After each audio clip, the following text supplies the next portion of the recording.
get going. I'm going to open the Eugene City Council meeting. Is it time already? Yes. And I'm the chair of the City Budget Committee. So I want to welcome everyone, and I just want to make a few comments, and then we'll turn it over to staff. First of all, I want to say there's some folks that are new here. Welcome. And for those of you who have been involved in the budget process for a number of years, just a chance to say thank you again. I know it's been a tough few years, and you've done an extraordinary job, both staff and budget committee. And I think that we're in really far better shape than we would have been had you not done the work you've done. So we really appreciate it. I really appreciate it. Pretty clear to us all that we're coming out of this economic downturn in a pretty slow fashion, and so challenges are still in front of us. It will be kind of getting some groundwork for that today. I guess my plea to you as we begin this journey is that we really try to keep our eyes on the big picture. And from my perspective, that sort of means that we really understand the many things that the city is mandated to provide, and how that fits into the needs of the community right now, and what we need to be keeping our eyes on as we go through our budget process this year. So I would just say from my perspective, and I have no idea what staff is rolling out exactly today, but I'm going to just say a few things. And one is that I hope you'll keep a really good eye on council goals, because that's what we're working on, and that's what's on the wall over there. And for those of you, I don't know, are you guys going to talk about the dashboard today at all? No, but no. So anyway, on the city website is a dashboard that kind of shows how we're doing on all of these goals. So it gives you, if you spend some time looking at that, you'll get a perspective of where we've been aiming on all of those. And then in terms of sort of getting your arms around where we're trying to go and what we're trying to hold on to, and the direction we're trying to go, I would encourage everybody who, if you haven't already, and you may have, to familiarize yourself with Envision Eugene, familiarize yourself with the city's climate and energy plan, familiarize yourself with our regional prosperity plan, because those are all important documents in how we're trying to achieve city goals and the things that we're doing, and why you have to keep those in mind as we make decisions. And I would say we had a meeting yesterday where we had a talk between staff and the council, and what's really apparent is how hard, we have more public safety needs, and yet the chief and our officers are trying harder to do the job smarter with database policing. We have huge needs for emergency services, and so we're trying to be really skillful and good in terms of merging and partnerships and trying to make the maximum use of our larger community resources. You know this from before, but it bears retelling, is that our parks and our libraries are being under demand more than ever, and are in the context of need in our community, when people are being so challenged economically, to have the access to those services becomes even more important than ever. The demand on being able to use free or low-cost services to provide for our families is a human resource issue. In terms of infrastructure, people really do care that we try to keep up our community and keep moving forward even in these tough times, and that's why it's so important for us to recognize our success at 7 development projects downtown, that in spite of how hard things are, we're continuing to try to move and build capacity in our community. So when you're in this budget process, you know this, all of you who've been through it, you know it as well as I do, you will get gut-wrenching stories told to you, and you will be asked to step in where others can't be, and you just have to keep your eyes on what we have to keep on providing for our community that's so important. If we give away the things that we do now in order to do other things, then it's a net loss to our community. Claire and I and Andrea and others were at a meeting just a couple weeks ago where people pled to us that if we had any money at all, we would give it to this one service. and we're up in front of a big crowd of people, and they're all looking at us expectantly and saying, "You're going to promise that we're going to be at the top of your list, right?" And I had to look them in the eye and say, "No, I can't promise you that, because I have to look at the needs of everything and make a judgment based on that, and that's what you have to do too." So I'll stop talking, but I just want to urge you to start out this by really sort of understanding of what we've got at stake and what we provide, how important it is to our community, and how important it is that we try to keep on providing those things for our community. Thanks. City Manager.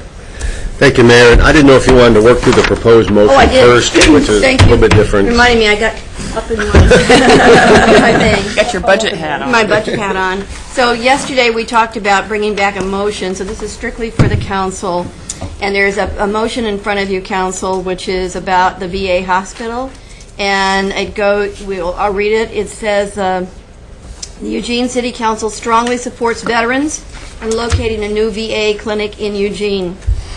The council is committed to ensuring that Eugene sites are competitive and to working proactively with the VA landowner and developer of the project to ensure its success.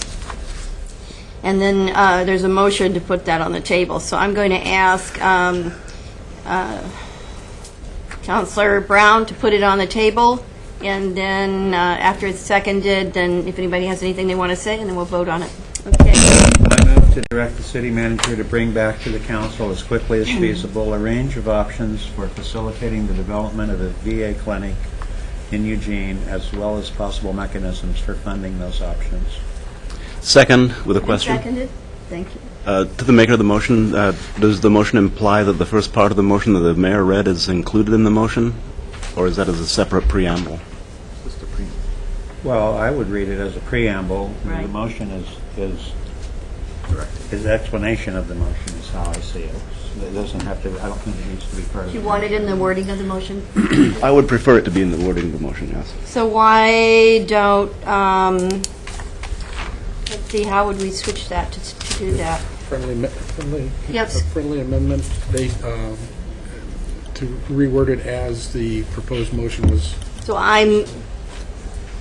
okay, just say it. You don't have to put the move at the beginning of it. All right. Is it friendly? Is that acceptable to you, to do the whole thing? I don't see the need for it, but if If it makes it'll people aid happy. us in just doing it right now, I'll accept it. Okay, good. And seconder accepts that too? Yes, Yeah. thank you. All right. Any other comments, questions? Okay. All those in favor, please indicate. 2, 3, 4, 5, 6. Did I miss one? Seven. Oh, Alan's no there. Okay, 1, 2, 7. 3, 4, 5, 6. All right, thank you. Passes. None in opposition. All right, we're done with that, and now it's back to you. Thank you, Mayor, very much. And I'll turn over to Christy and her team in just a moment. I also want to just say very much appreciate the time that the Budget Committee members put into the budget every year, the community members. Several of you are new, and so I would ask for any of the new and anybody, if you have questions at all or comments through the budget process that we don't address individually or in the meetings, please get in touch with us. As you know, we have executives that have been assigned to each of the Budget Committee members, and please call upon them at all times to sit down and kind of work through any of the budget things that are helpful. And one of the things that I think the Budget Committee is really helpful with and really the intent is to provide that broad community perspective. You know, we have a perspective at staff. We spend literally thousands of staff hours putting together a budget, doing the best professional job we can given the situation and given the council goals and policies and directions, and listening a lot into the community. And the Budget Committee members really provide a really nice perspective that's really important to us, as well as I know it is to the community. So thank you for being a part of that. I'll turn over to Christy, and you can kind of get us going. Yeah, I'd like to also thank you for being here today and your commitment to the Budget Committee and the work that's being done. I had the opportunity to talk with several of you and just real excited about moving forward. really appreciate the mayor's comments. It really set the tone for what we're trying to accomplish today. Normally, as people that are familiar with the budget committee process, we have a meeting in January, early February, to talk about the forecast. And this year will be, I think the importance of that is even greater because we'll be moving into discussing the city manager's budget strategies much sooner than we would normally go into a proposed budget process. And so I think this will really help inform the decision-making as we move forward and as you're considering and evaluating the strategies that will be proposed on February 22nd. Given that we have so many new faces in the room, I think it might be a good idea to just go around once, and some of the name tags you can see and some you can't. So if we could start, I'll start with myself. I'm Christine Hammett, the Central Services Director. Chandra Miller, citizen member of the Budget Committee. Chris Pryor, City Council representing Ward 8. Twyla Miller, Finance Analyst in the Finance Division. Jan Bowman, Community Relations Director. Katza George, Finance Director. Pete Kearns, Police Chief. My name is Mark Rust. I'm a new member of the Citizens Budget Committee. Tom Borowski. I'm an old member of this. Pat Farr, City Councilor from Bethel. Ken Beeson, new member of the Budget Committee. Alan Zelinka, City Councilor. George Poling, City Council, Ward 4. Andrea Ortiz, City Councilor, Ward 7. Kitty Piercy, Mayor. Claire Surratt, Budget Committee member and Chair. Sarah Maderi, Assistant City Manager and also Planning and Development Director. Renee Gruby, Director of the Library, Recreation, and Cultural Services Department. And Kurt Corey, Public Works Director. Randy Groves, Fire Chief. Doug Smith, Budget Committee member. Chelsea Clinton, I'm a new Budget Committee member. Betty Taylor, Ward 2 Councilor. George Brown, City Councilor, Ward 1. John Reese, City Manager. Thank you.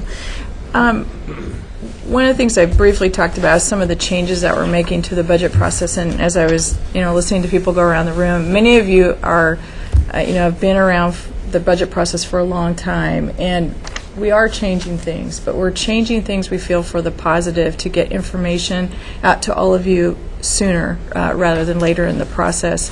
And what our commitment is that we make sure that we're able to provide the same level of response in answering your questions. It may look a little differently in terms of the documents that you're used to seeing, but we will continue to maintain our staff commitment to getting you the information you need to make decisions as we move forward. Without further ado, I think that I'll go ahead and turn it over to Sue and Twyla to start the forecast discussion. So what today will be is we'll start with the forecast.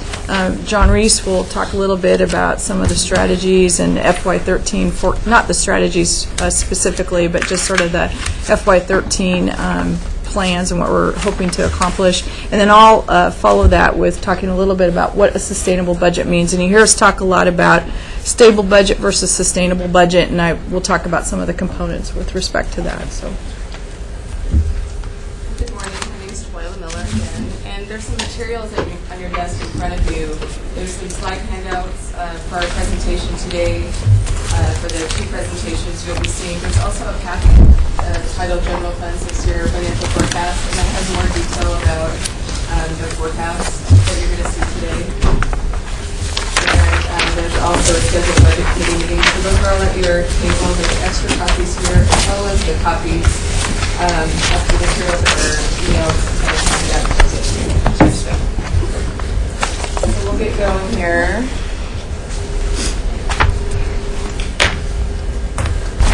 So here's our agenda for this portion. So today, Sue and I will be reviewing the general fund and the general fund forecast. We'll start by reviewing the components of the general fund as well as the historical and actual revenue and expenditure trends. So we can take a look at what's happening and see why we still are in a state of structural imbalance in the fund. We'll also review the budget accomplishments we've achieved over the past few years. And then Sue will review the financial position of the general fund by going through the forecast, which is our long-term financial planning tool, and discussing our general fund reserves.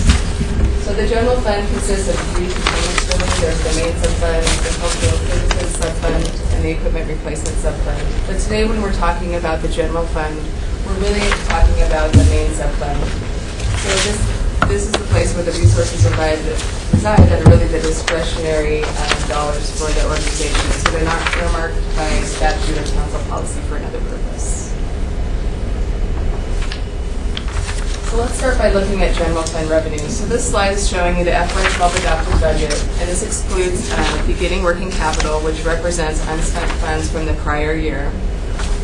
And as you can see, the FY12 adopted budget is $122.8 million, and there are actually over 200 different revenue sources that flow into the general fund, and I'll step you through these this morning.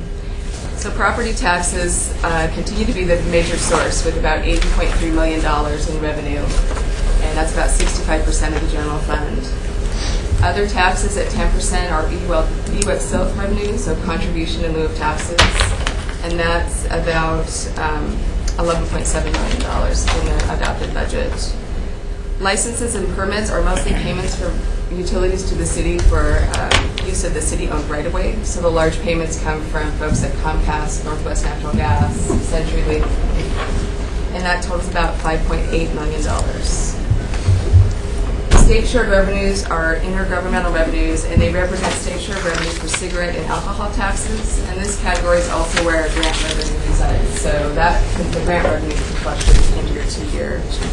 And this is about $3.5 million as of the adopted budget in FY12. Rentals and charges for service represent payments for a multitude of payments for services and charges. So things like recreation program, library fees, fire protection and dispatch and police coverage at events. The fiscal year 12 totals about $8.7 million. And there's about 100 different revenue sources right in that category, so that's quite a variety of charges. Fine revenues consist primarily of municipal court fines, such as traffic and other violations. Parking fines revenue actually flows into the parking fund, so that's not shown in this component. And this total here is about $3.1 million. The miscellaneous category there at under 1%, that's really our interest income. So given the current rate environment and the economic downturn, that's a very low percent. We're actually budgeting about $200,000 in FY12 for interest earnings. That's not as large as it has been in previous years. And the interfund transfers are primarily at 7% are primarily payments from other funds to the general fund for their allocations and services, finance, human resources, city manager's office, information technology, things of that nature. Also included in that transfer are a transfer from the parking fund to the general fund, and also a transfer from the telecom fund to the general fund to pay for a portion of the general fund telephone bill. So, as you can see, we're very heavily reliant on property taxes. The main drivers really are property taxes and EWEB SILTs. And we've become increasingly reliant on property taxes. Back in fiscal year 99, property taxes made up about 60% of general fund revenue, and now we're at 65%. So we're becoming less diversified as we move forward.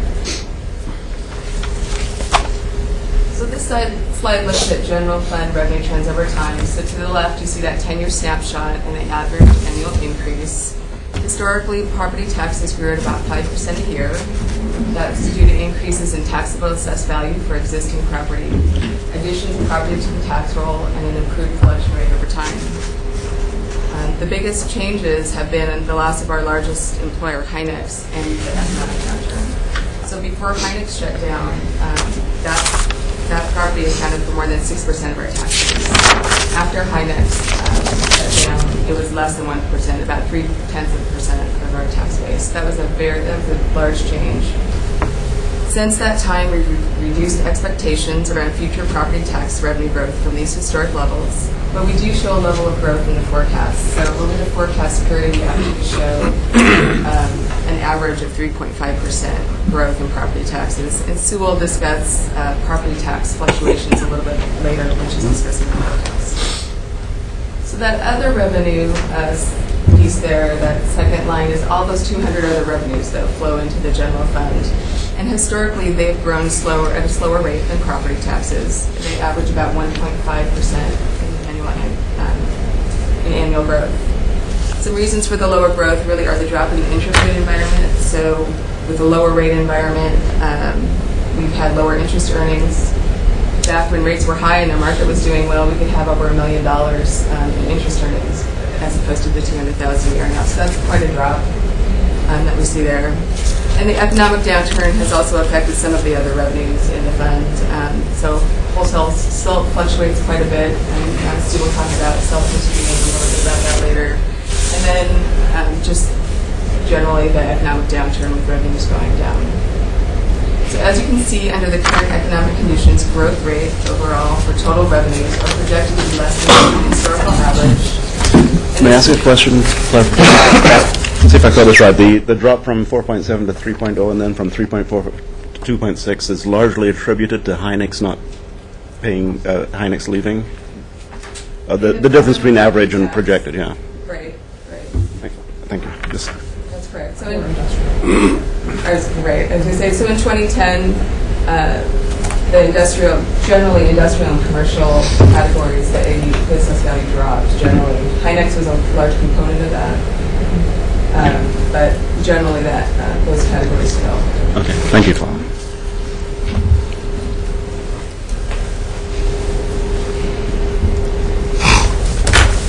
Switch over to expenditures. So moving on to expenditures, primary categories, as you can see, are materials and services and personnel costs. So examples of materials and services are contractual payments to vendors, utility payments, other services and supplies that the organization uses. And then personnel expenditures are about 3/4 of our operating budget in the general fund. We'll take the same look at personnel cost trends over time, since that's the majority of the budget there. So you see the different components. If you recall the general fund revenue side that we just looked at a moment ago, historically the total average, the annual increase was 3.4%. So overall, our personnel costs are outpacing our revenue costs, and this causes the structural imbalance that we have in the general fund going forward. The projected revenue change from 12 to 13 on the revenue side was 2.6%, but we don't have that information at this detail on the personnel side for FY13, so we're showing the change in the FY11 to FY12 adopted budget. And that still shows that trend of at 4.9% overall, that trend is growing at a greater pace than the revenues. So just really quickly to kind of go through the components. Salaries, fringe. Fringe includes things like FICA, unemployment, and workers' compensation. The projected change there from 11 to 12, workers' comp expenditures actually decreased from 11 to 12, so that's the downtick there. Healthcare costs are increasing at more than 2 times the rate of wages, and I'll talk more about that in just a moment. And then the final category there is retirement, and that includes things like PERS and pension funds. And you can see that those rates are still continuing to increase even after the reforms in the 1990s around PERS. PERS rates are adjusted every 2 years, and that's what accounts for that uptick we see in projected change for retirement costs. So rolling in those increased PERS rates into everything. So employers across the country have been dealing with rising healthcare costs for quite some time, and we do no exception to that. The slide we're looking at here shows the increase in cost per full-time employee. And you see the increase is very steep from the 2002 to 2006 time period. Growth is slow going to 2006, but it's still ticking upward, just not as steep of a pace. City risk services staff have been very proactive, and in the last 6 years, our average healthcare cost rates have decreased 5% from previous levels over that time period. So it's well below industry standards. Yeah. Sorry. It's growing, but it's growing at a slower rate than other.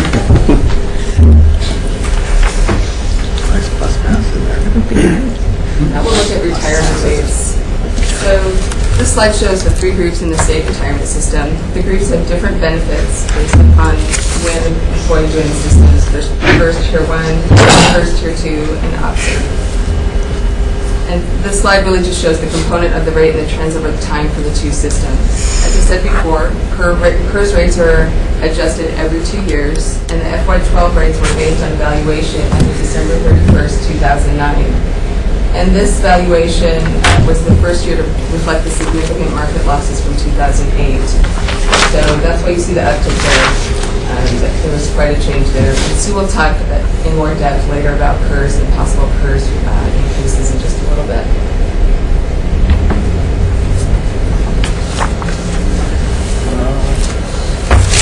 In the past few years, the organization has used the philosophy of stewardship related tool. We'll kind of balance the three components you see there as we've made budgetary decisions.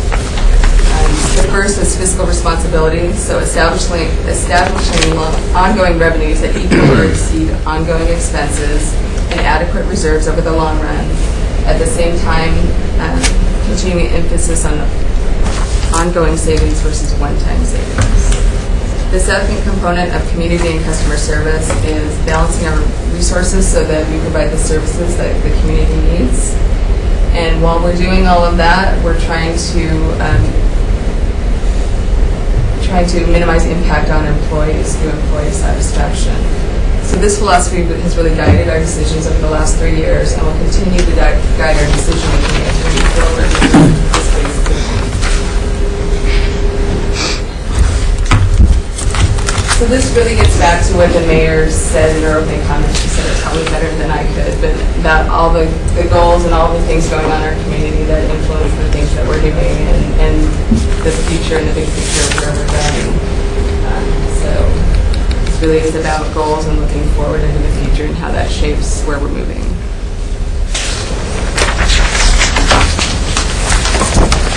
So back in fiscal year 10, after taking into consideration our strategy and organizational goals, we started working on general fund stabilization. And we made significant progress. So through creative problem solving, the organization identified and implemented over $20 million in cost saving strategies and acted to control future cost increases.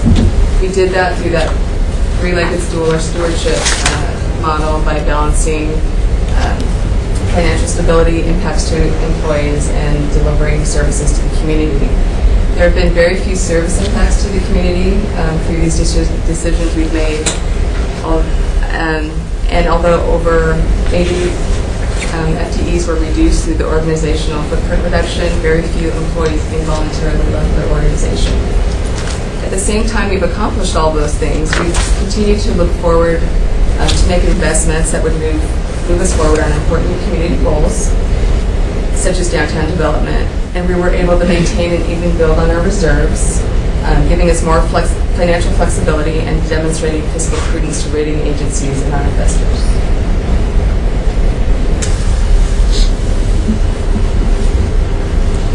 So this slide shows some examples of the different kinds of cost containment we've undertaken during the past 3 budget cycles. We've used many different approaches to rating costs, while striving to continue to achieve the greatest level of community outcomes possible, at the same time while minimizing employee impact.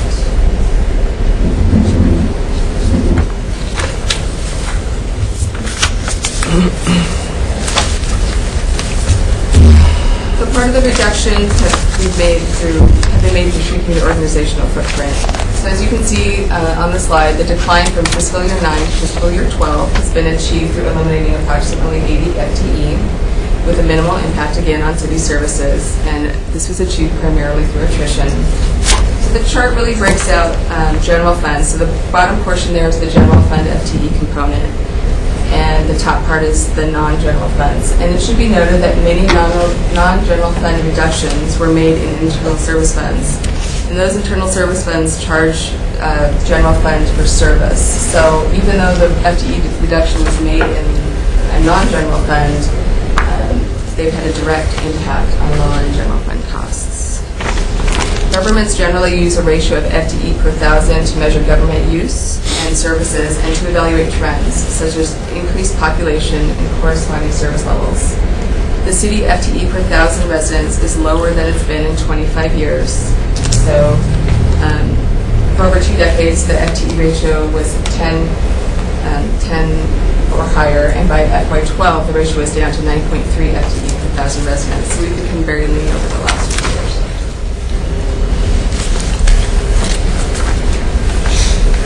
This slide shows some of the strategic investments that we've made in the last few years with community and council goals, such as downtown safety and economic development. These investments benefit the community by creating a stronger local economy and creating a downtown people want to come to, and helps position our community for when the economy rebounds in the future. Other investments have also used resources for high priority yet unfunded needs of the organization.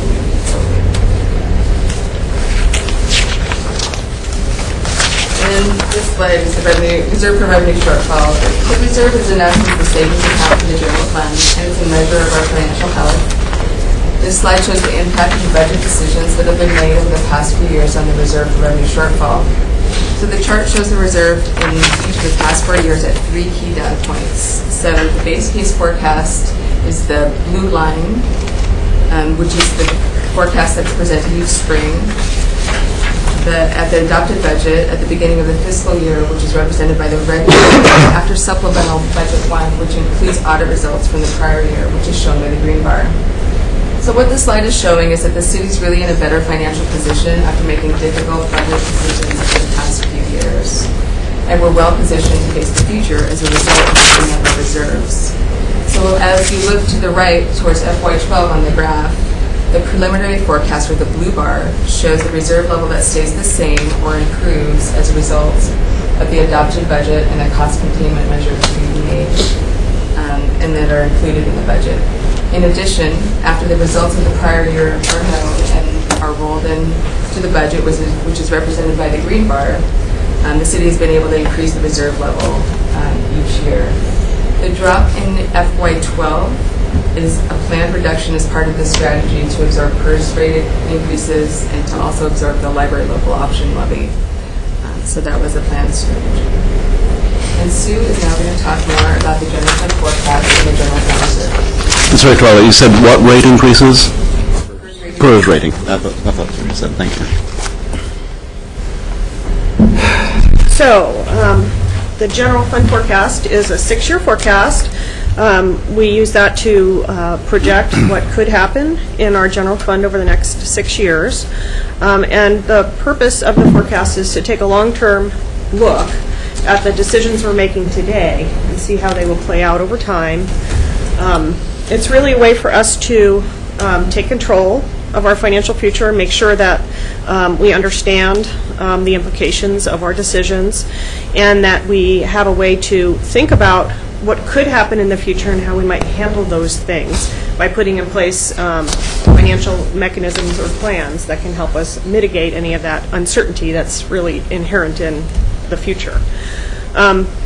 We, as Twyla mentioned, there are hundreds of variables in the forecast, and things change all the time, just like they do in everybody's lives.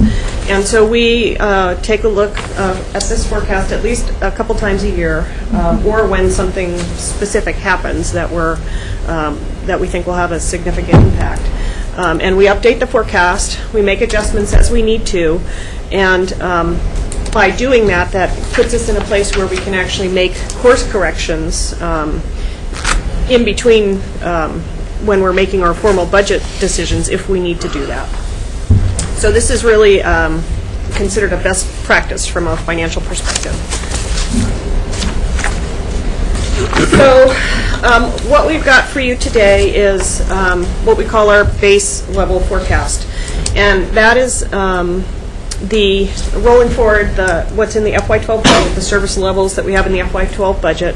We make adjustments for any of the policy choices that have been made. So, for instance, if there were some one-time things that were in the FY12 budget, those get backed out. We take a look at our revenues, try to update what our expectations are around those revenues, look at inflation, PERS rates, all those kinds of things, roll in our best estimates of what all those factors will be, and we come up with a forecast. And in this packet that you have on your places, you actually will have attachment A, which is detail, lots of numbers. That is the forecast. But what we've got in this presentation today is a simplified version with some graphs, so you can just see the points that we're trying to make visually. So this is the results of projecting out our revenues, projecting out our expenditures over the next 6 years. You can see that solid line on the bottom is our revenue line.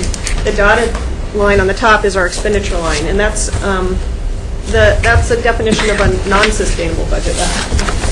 So we would really like to have those revenues be at least equal to, if not greater than, our expenditures. But because we're not in that circumstance, that difference is really what our budget gap is. And we are projecting that, on average, our budget gap is about $7 million a year over this forecast period. We also, when we look at the forecast, we looked at the revenue expenditure line. This annual surplus or deficit is really taking the revenues minus the expenditures. And so in a stable budget environment, all of those numbers would be above zero. For us, they're all below zero, which means we're in a deficit position every year. We've got a comparison here that shows you the forecast from last budget cycle, and then the updated forecast that we've done this year. And for the next 3 years, the budget, the projections are a little bit worse, but they basically are following the same trends that we were projecting last year. The major difference in this forecast from last year is that we have changed our PERS assumptions, and we've included an additional rate increase in FY16 that we didn't have in the forecast last year. And I'll talk a little bit more about that in a minute. So, as Twyla mentioned, property taxes is really our largest revenue source, and so any differences in our property tax receipts can have a significant impact on the revenues in our general fund. So each year we take a look at the information we get from the assessor, assessed values, we look at collection rates, how people are actually paying their taxes and so forth. And we develop updated property tax assumptions for our forecast. The current forecast is that red line shown in the middle, and we've also done an upside and a potential downside, so you can see the impact of things coming out a little bit different than what we've projected.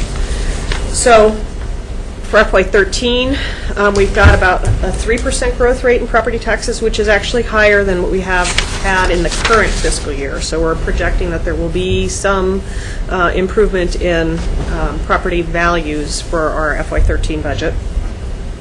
If the property tax growth comes in a little bit less than what we're expecting, and I think we've projected just a 0.5% lower each year over the forecast period, that would be the downside, which is the long dashed lines. And a 0.5% difference in growth rate each year would translate into about $9 million less in revenues over this next 6-year period. We've also done an upside scenario. We didn't do an upside scenario on higher growth in property tax rates because we didn't think that was really, at this point, a productive exercise. But what we did do is say, well, there's a property tax appeal pending for one of our large taxpayers, which is Comcast.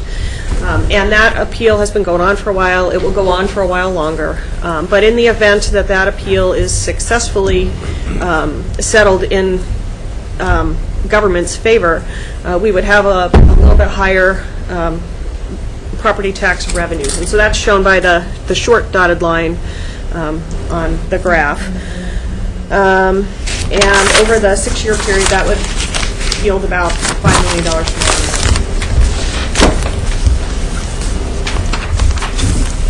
So another one of the significant revenue drivers that Twyla mentioned is eWeb contributions in lieu of tax. We didn't do a what if for this revenue source, but we did want to show you, you can just look at this graph and say, oh, I understand why it's a little bit hard to predict what those revenues will be.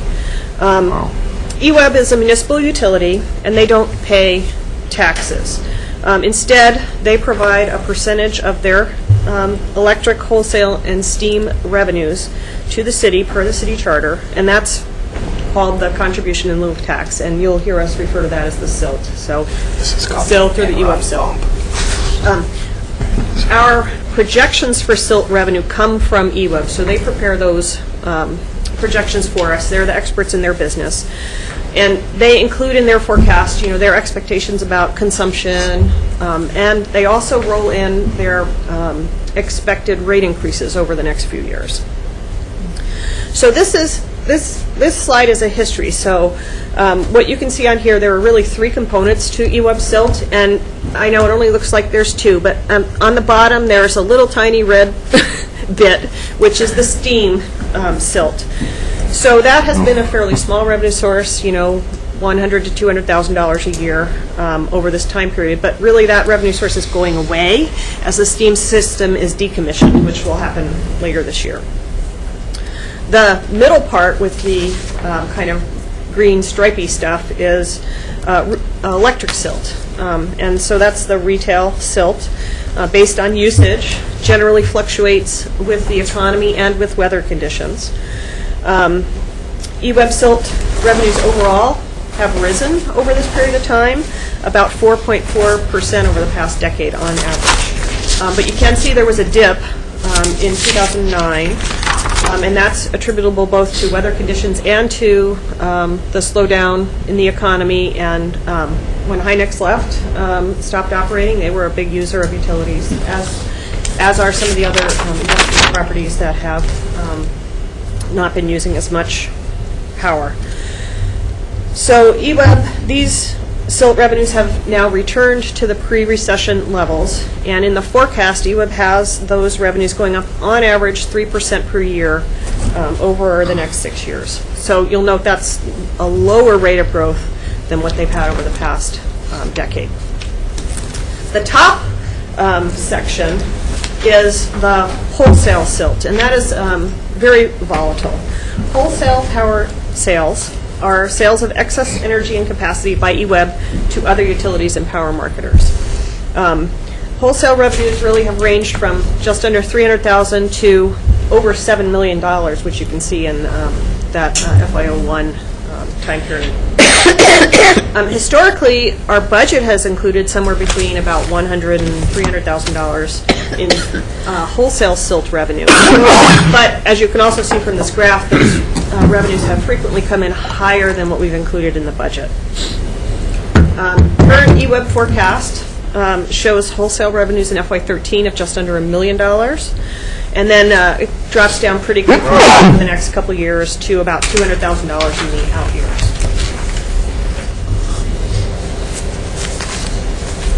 So on the expenditure side, inflation has a really big impact on our budget. Inflation affects our personnel costs as our employees receive COLAs, or as healthcare or other costs go up.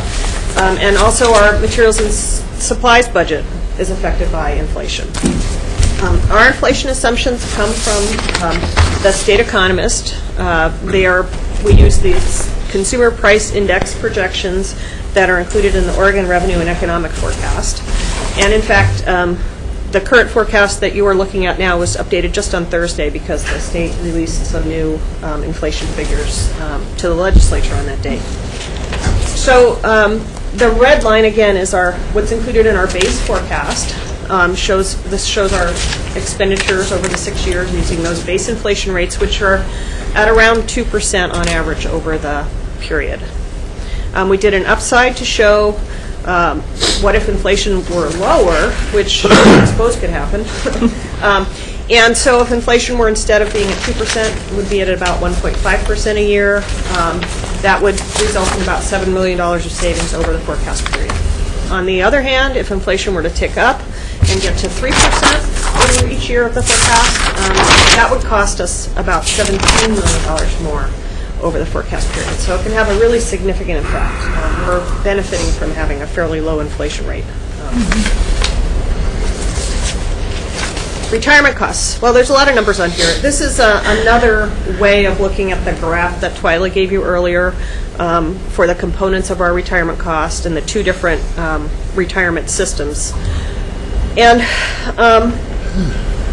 our FY14 rates will be determined by the PERS board later this fall, and those will be based on December 2011 actual results. So we don't know yet what those rates will be, but we've gotten a lot of good information from PERS. PERS is very good about doing interim valuations and having their actuaries come give presentations about what they think the future will hold.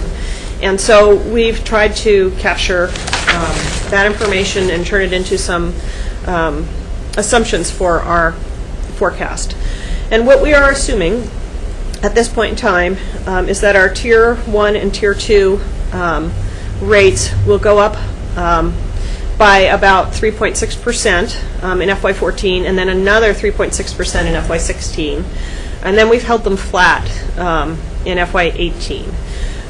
For the OPSERP, which is the newest level of PERS benefits, we've assumed a 1.1% increase in FY14, another in FY16, and held them flat in FY18.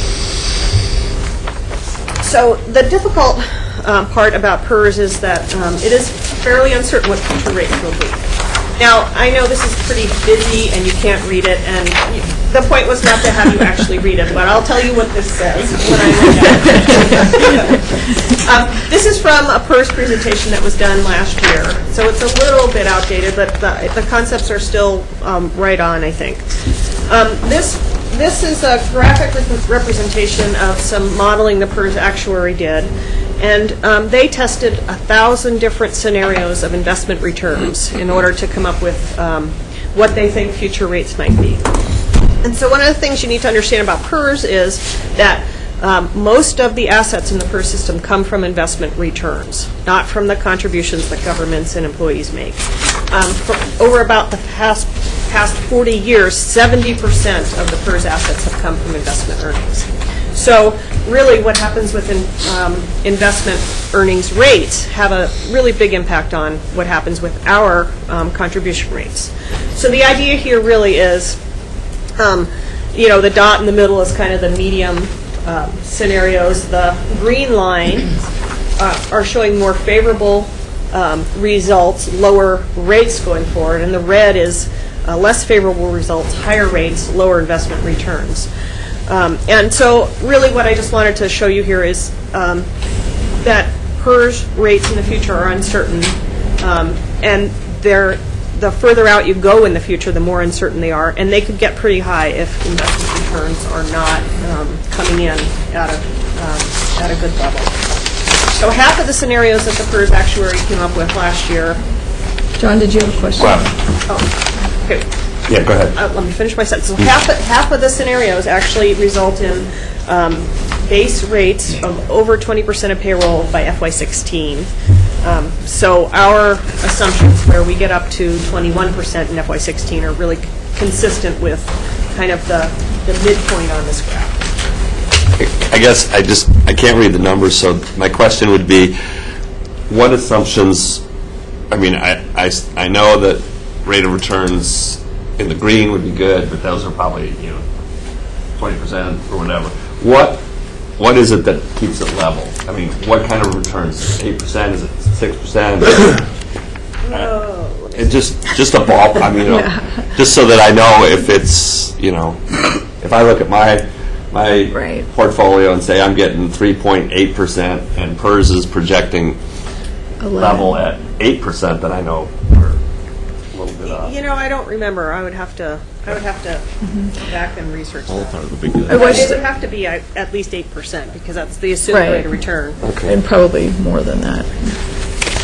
I have a question about slide number 16, annual surplus deficit on PERS. You said you'd talk about it later. Is the one that shows the annual surplus and deficit on PERS? In Twyla's graph. Yeah, Twyla's graph, which is, it shows the annual deficit going down significantly after this year, down to 16. It drops pretty significantly. Yet our PERS Yet our PERS contribution is going up, but the annual deficit is going down.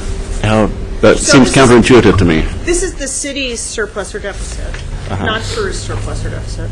So when the PERS rates go up, if we don't take any other action, our costs go up, which result in a higher deficit. So instead of being at around $6 million, it'll be around $8 million in FY16, right? Okay. Does that make sense? Try that one more time. So the PERS. That's the hit on us. That's say the line is So R. this assumes then a greater return on the investment in PERS then? Actually, we're talking at one side. I think it's just the opposite. So in FY16, what that says, when the red line goes down, it means our deficit is increased.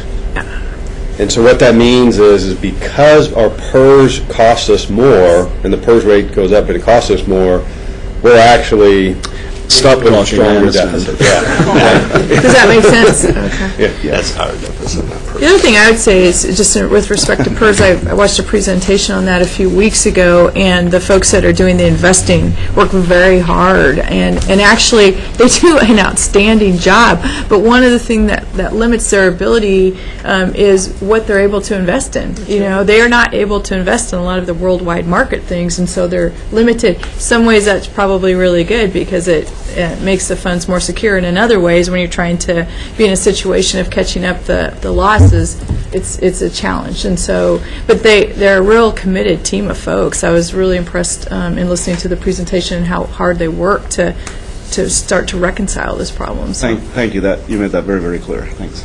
yeah. So we didn't do an upside on PERS because we don't really think there is an upside at this point.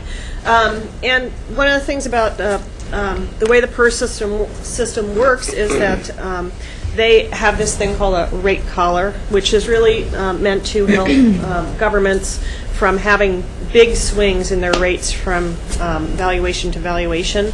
And what that means is when your rates go up or down by a certain percentage, they can't go any more than that. So they stop at a 3% change in rates.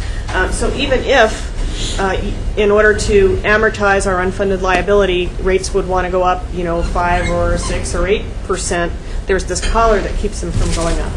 And our rates in FY12 were collared with nearly 4 percentage points of payroll that we're not paying yet, that really are a result of our 2008 market losses. So we're fairly certain that in FY14 we will have a 3 or 3.5 percentage point of payroll increase in our rates, regardless of anything that happens in the market between now and then, because we really haven't been paying what our full rate would be minus the collar.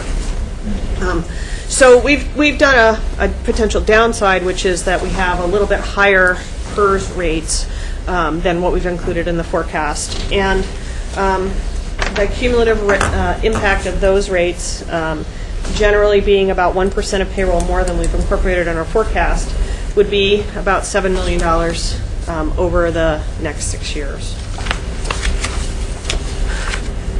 So part of what we do in our forecast is we also project out what we expect will happen with our reserve for revenue shortfall, our savings account. And so this slide gives those projections. We have a target of 8% for our reserve for revenue shortfall, and that's represented by the dotted line at the top. The red line that goes down to the right is our current projections in our base forecast for our reserve for revenue shortfall. And it's important to remember that this forecast really is showing what would happen if we don't do anything to try and get our revenues and expenses in line. So in other words, if we keep the current service system we have, we don't have new revenues, we don't make any cuts, this is what would happen. This is not meant to suggest that that's what we should do. It's just the starting point for us to think about what we need to do in order to get our budget back in line over the next couple of years. We take our hands off the steering wheel. If you take your hands off the steering wheel, you would be totally out of money in FY14, so your reserve would hit 0, and it would only get worse from there. So I guess the other thing I would say is, getting back to what the mayor said, this reserve helps us by giving us some financial flexibility, gives us a place to go if we need to smooth over our financial potholes, gives us a place to go if we have unexpected expenditures. It gives us time to think carefully and thoughtfully about how we want to respond when things change, like our largest employer goes away. And so it's a really important financial tool for us to have to deal with some of the uncertainties of the future. To the extent we use that reserve to maintain a service system that we can't afford, or to provide funding to fill other people's budget gaps, then that takes away from our community's ability to manage our own finances. So I thought that was a good point you made, Mayor. Tag onto that here. So here's another view of some of our reserves. The reserve for revenue shortfall is just one piece of what we have in our general fund. We have a contingency, which is budgeted for the council to use during the year for things that come up that are unexpected. That's been $100,000. Generally gets used for things like election costs. If it isn't spent, it just rolls into the next year. We have a property tax appeal reserve. So I talked about Comcast and the fact that that appeal is pending. It goes back a couple of years. We'll probably go on for another couple of years before it's through. And so we've set aside some money in reserve in the event we need to pay back some of those revenues that Comcast has paid. We just talked about the reserve for revenue shortfall. Our target is 8% of expenditures. And then we also have what's called an unappropriated ending fund balance. That's set by council policy at 2 months of expenditures. And the purpose of the UEFB is to provide cash flow. So, July 1st comes and we pay our employees, we pay our vendors, we run our services. But really, if you recall, 65% of our revenues coming in are property taxes, and we don't get a dime of that until November. So the UEFB is what helps us be able to pay our bills from July to November and without having to go out and borrow money. And it also provides us with a great source of investment earnings when rates are higher.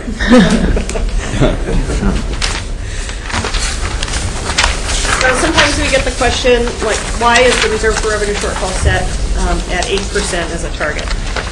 So really, there is no one-size-fits-all in terms of what kind of reserve any entity should have. We look to what the rating agencies say as one of the ways to help us determine what would be a good reserve target, and they give us quite a bit of guidance. They talk about some of these factors: revenue and expenditure risk, our history of reserves, what other entities are doing, and we try and take that into account and come up with a target. A few years ago, and some of you older members of the Budget Committee will remember, that we did several presentations and had discussions with the Budget Committee around reserves and what our reserve target should be. And we did quite a bit of work. Through all that work, we came up with an 8% target level, which John grabbed and ran with, which I appreciate. And so that's kind of where we are. We've got a little bit more information about that in your packet, so if you want to read some more, you can about that.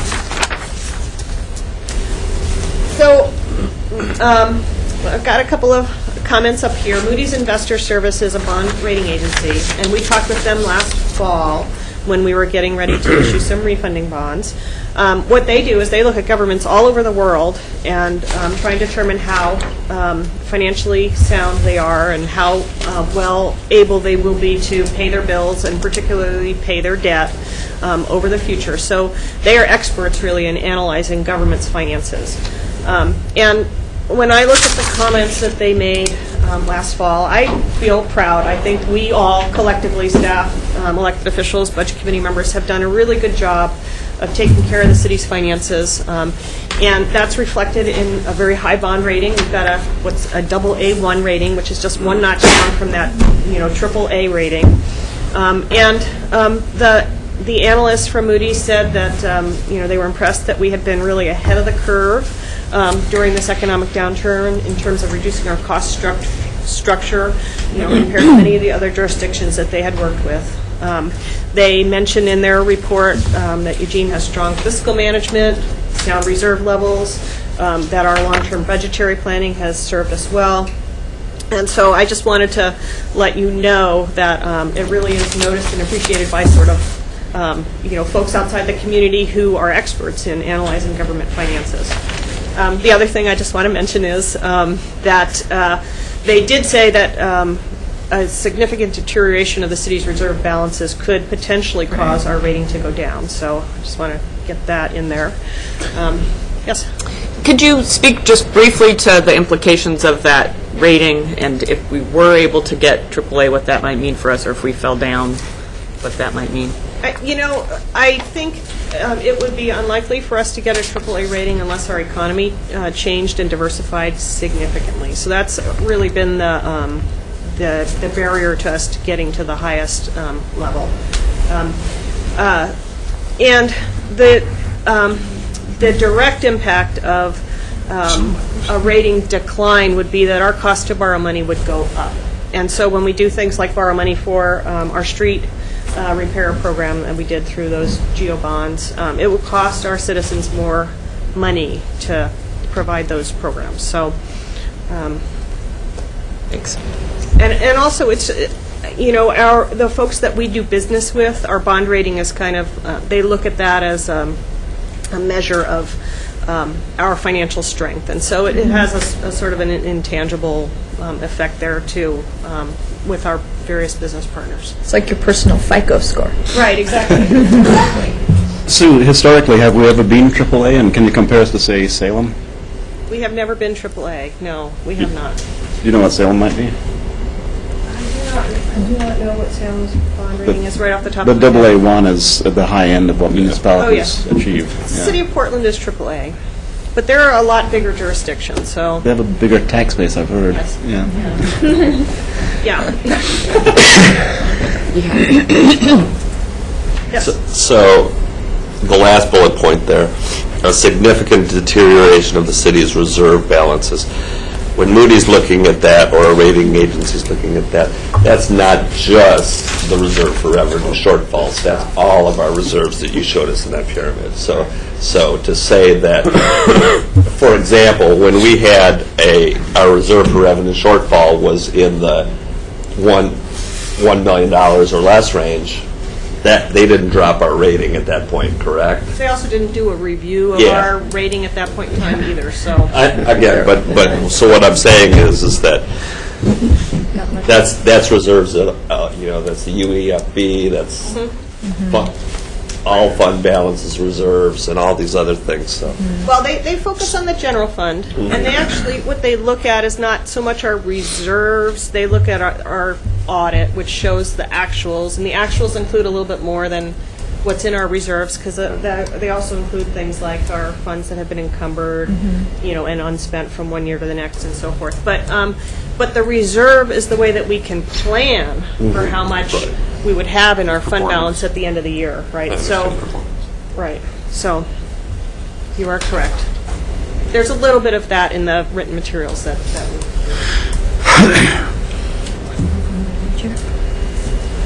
So, just a couple of comments to sort of summarize and wrap up.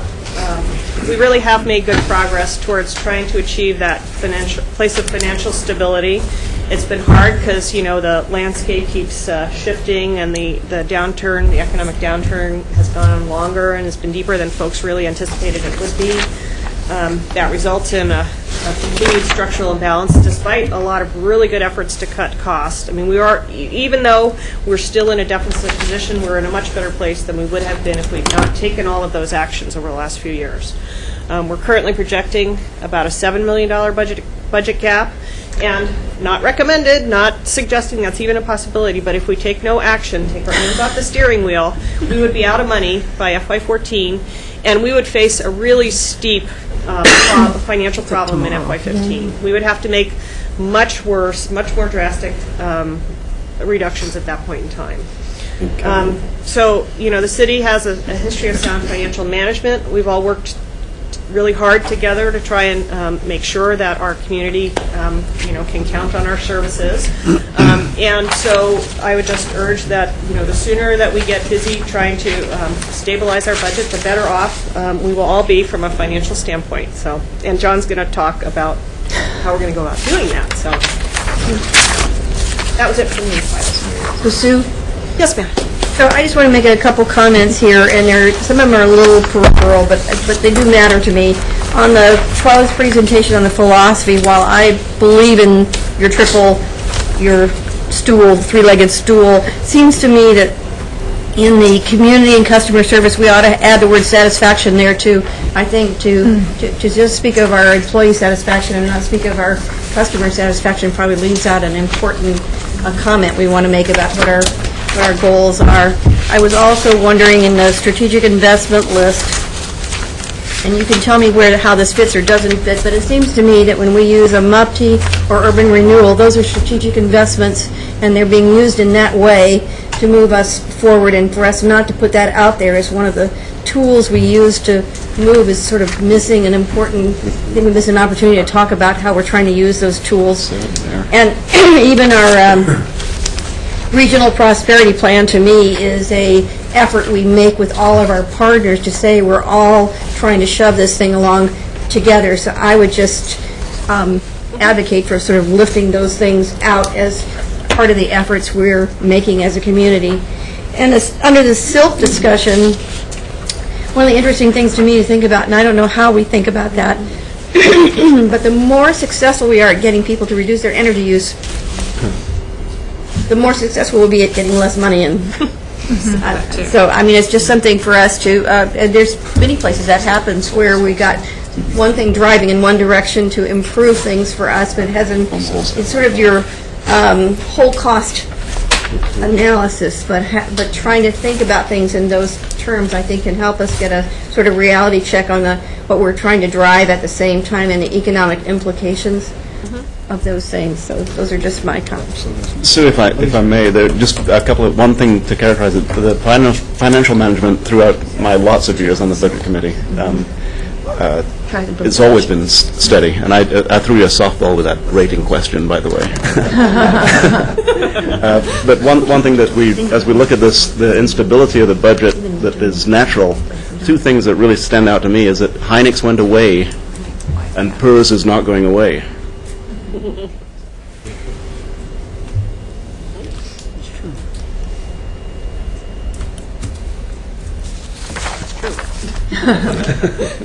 Any other questions or comments or?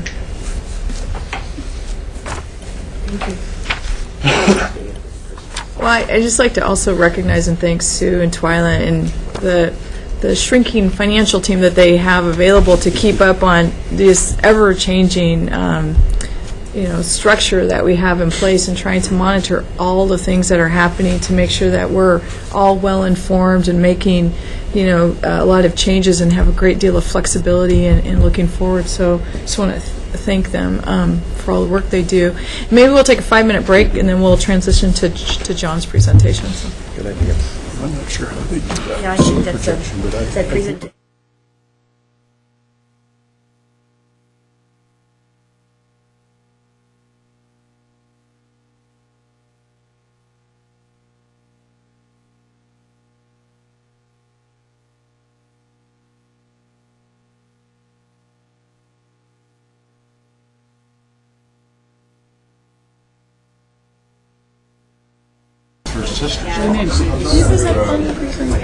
Oh, if you put it there, they can hear what we're saying.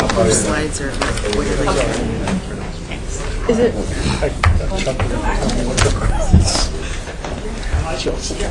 Oh, I know. I must have hated that. Excuse me. Oops, sorry. What's up, girl? Yeah.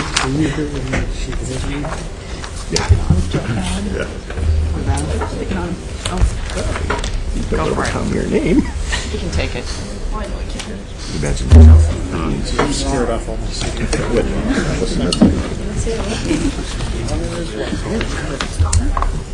No, go away. John, is there like a joke or something about your whiteboard? Not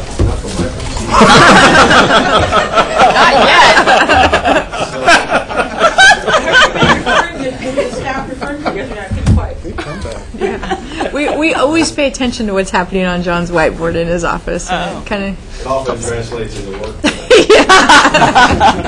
The less that's on there is generally the better. Most meetings, he's on the whiteboard. I've never seen him in front of a whiteboard before, so. Well, thank you. I'll be in the whiteboard here for a couple of minutes.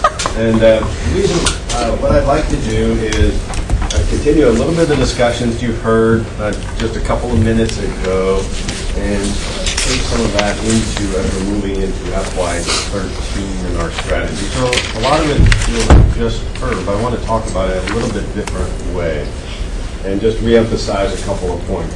One of the points, for some of you that have been on the budget committee for the last couple of years, we have said numerous times, it really makes a difference whether you're talking about one-time money or ongoing money. So I just want to keep emphasizing that the key in all of this is ongoing expenses or ongoing revenues, and that one of the ways that agencies often get themselves structurally upside down is using one-time money for ongoing expenses. And so an example of one-time money is everything that's sitting in our reserve. And so when Sue talks about that 8% reserve, that's one-time money.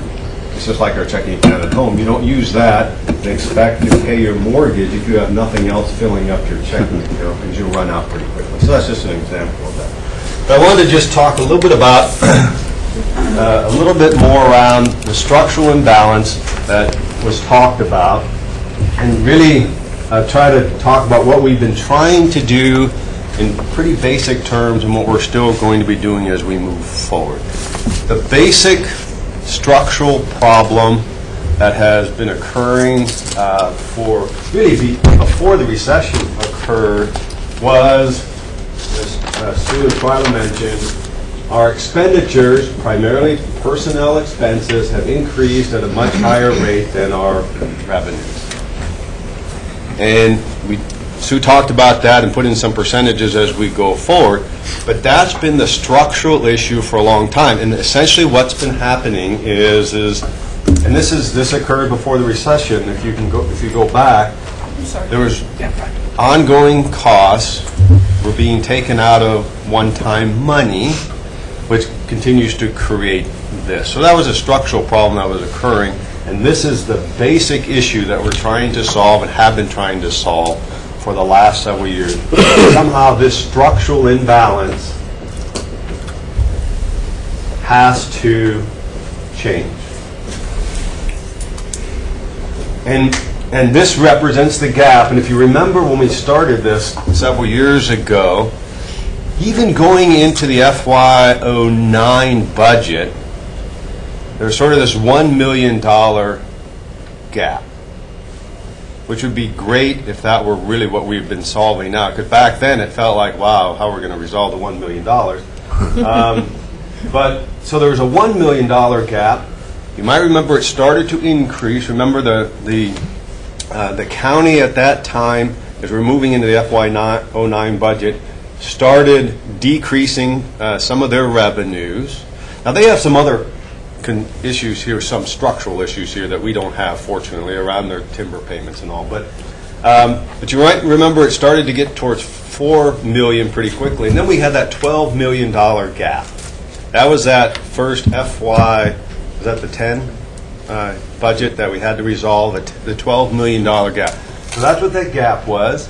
And there's a couple of slides, I won't go back to them, that Sue and Twyla showed that for me are just such great slides, mostly around our reserve for revenue shortfall, because I think that is such a good indicator of where we've been and what we're trying to do. But what we did is, through the budget committee, eventually the council, we closed that $12 million gap, which at that time actually had put these lines together. Right?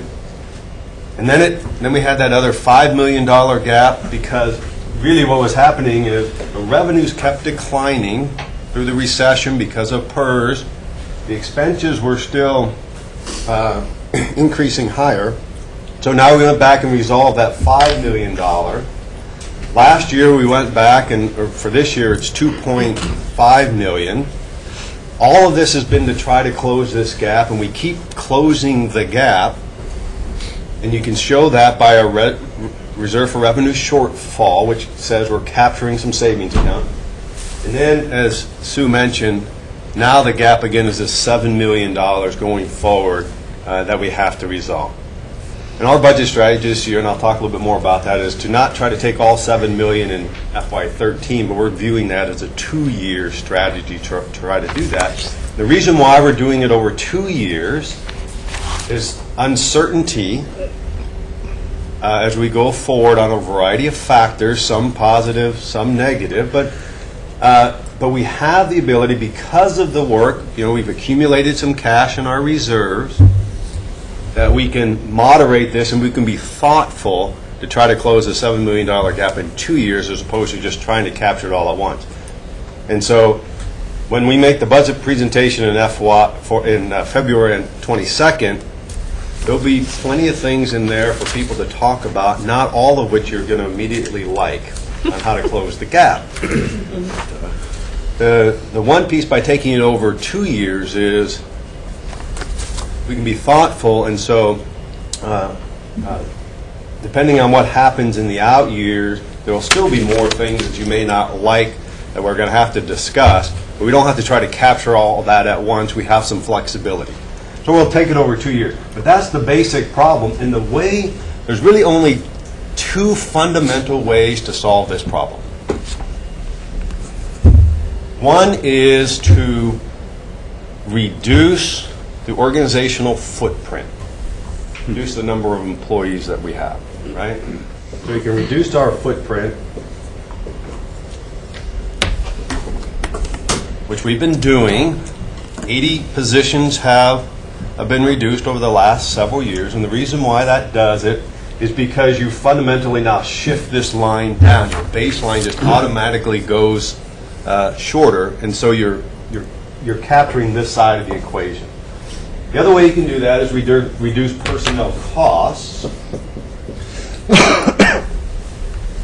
wages, fringe, PERS, healthcare costs. So you can do that, and I won't mention that at the end of the day, that fixes you for the midterm, but for the long term, because you're still having a higher increase, this will still start to occur. But that is one way to keep doing it. So you have to, at the end of the day, reduce your footprint to do this. That's really one way, and personnel costs. The other way is to increase new revenues and or recapture lost revenues primarily due to the recession. So that's really moving this line up. So we recapture recession revenues, and that's what I'll just call it for a moment. In our budgets, if you've noticed, we have really done very little and proposed very little new revenue increases. And a significant reason for that is what the community knows, and all of you know, during a recession it's hard to do that, because this is the same graph that all of our individual households have, right? Our households, for a lot of people, the revenue is declining, their expenses are staying the same at least, have this gap too, and so what we have consciously tried to do is not widen the gap for the individual taxpayer out in the community. So therefore, there have been really very little in the way of new revenues that have come into the equation. But we have been trying to do a lot to try to recapture recession revenues. And those are the kinds of things we're investing in the JEO plan. We have business assistance loans. You know, when we went around on the tour yesterday, and we talked about developments downtown, and Denny and Nan talked about there were several of those projects which we've assisted through business assistance loans.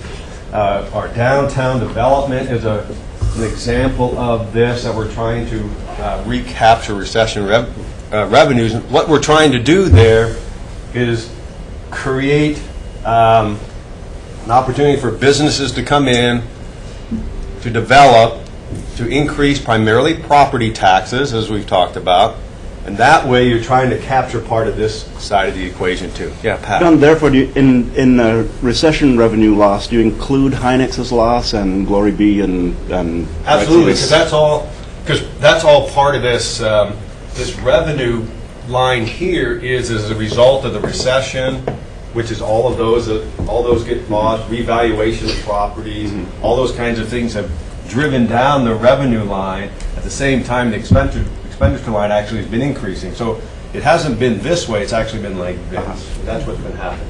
So Hynix may not have been necessarily all recession, but it is included in that number. Yeah, it's definitely included in that. There's not the revenues coming in. still here? So I may be missing something or ahead of myself, but, I appreciate the fact that you're trying to spread this $7 million gap over a 2-year period, but what if the predictions are wrong, or what if that gap grows even more? Aren't we putting ourselves farther behind by trying to stretch the $7 million out over 2 years? It would in that case, but the reason why I think I'm comfortable doing it over 2 years is because some of those revenues are fluctuating some. Some expenses will fluctuate a little bit. We have been accumulating cash to just moderate our way through that, so we don't have to overreact. If we captured all the $7 million this first year, there could be some things that we do that actually is a little bit of overreaction that we turned out we didn't need to do. Now, if we still need to do those the next year, we'll have time to do that. We still may need to do that, but we will not have created financial instability by not doing it the first year. Does that help? I mean, is it? But what that does say, I'd come back to that, is the more we capture the first year, the less that you have to capture in the out years because you're capturing it early. And so on February 22nd, when we come back, we're really, our strategies will be to capture more than half of the 7 in the first year, because then you are reducing that risk a little bit into the out year without going so far as over reaching that you may not do in the next year. Does that help a little bit? Yes. Yeah. Do you have a figure on all the 10-year tax exemptions we've given that might tell us that's a lot of lost revenue, potential revenue?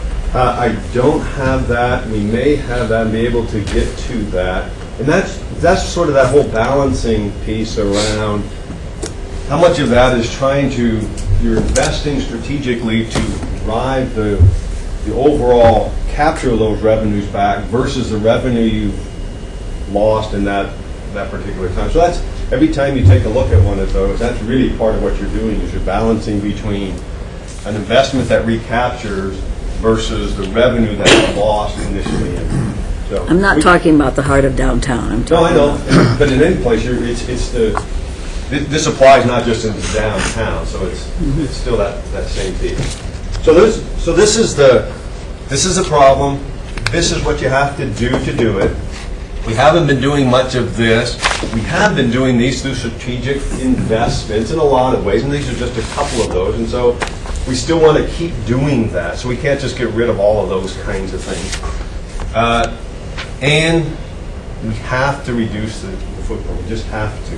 And so what we have been doing the last several years, Twyla mentioned it, we have been very consciously balancing 3 pieces. One is we want to maintain the services that people in the community have said, these are important to us, so let's maintain those services. We want to minimize impact on employees, and there's really a couple of things for that. One is from my perspective, more employees that we lay off, part of what we're doing is we're creating more of the financial problem into the community in general. So we've said, up until this year, I've said, we're not going to lay off employees. So in those 80 positions, what we've done, we've been very creative through very targeted severance, some attrition, and a whole lot of things that have gone on that people have been very creative to kind of work through that.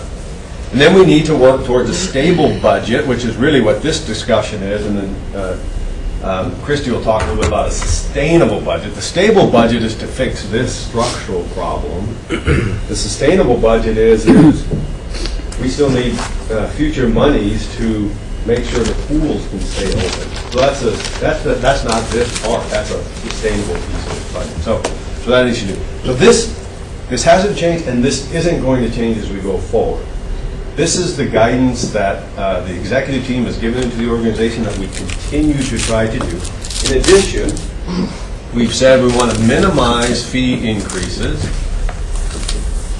which we will continue to do for the reasons we talked about. We want to maintain our reserves for all the reasons we've talked about that give us the ability to be flexible, the ability to be thoughtful, and all those kinds of things. And we want to continue strategic investments in the community. Not all, but some of those have to do with recapturing these. These also relate back to the goals that you said are important here. And so Envision Eugene's a good example of that. Some of the investments in Envision Eugene strategies going forward do try to capture some of this, but some of these really are strategic investments for the long-term look and feel of the community over the next 20 or 30 years. So what we're not wanting to do is just not continue to think forward and just kind of create the siege mentality for us. So this is all still part of what's guiding our budget presentation that will be coming back to you in a couple of weeks. Some of the things that we've talked about so far, we've done well. We have reduced this by 80 positions, which is critical for stabilizing these kinds of things. We have we do some personnel costs as we go. We have continued and we've had invested in order to try to do these things, and we have maintained the reserve. So all that's occurring. Next year's budget, the strategy will be the same. The real differences will be while we're trying to continue to do these, there will be impacts on services differently than we've had before. We really have done a good job collectively. There have been some impacts, but generally minimal impacts.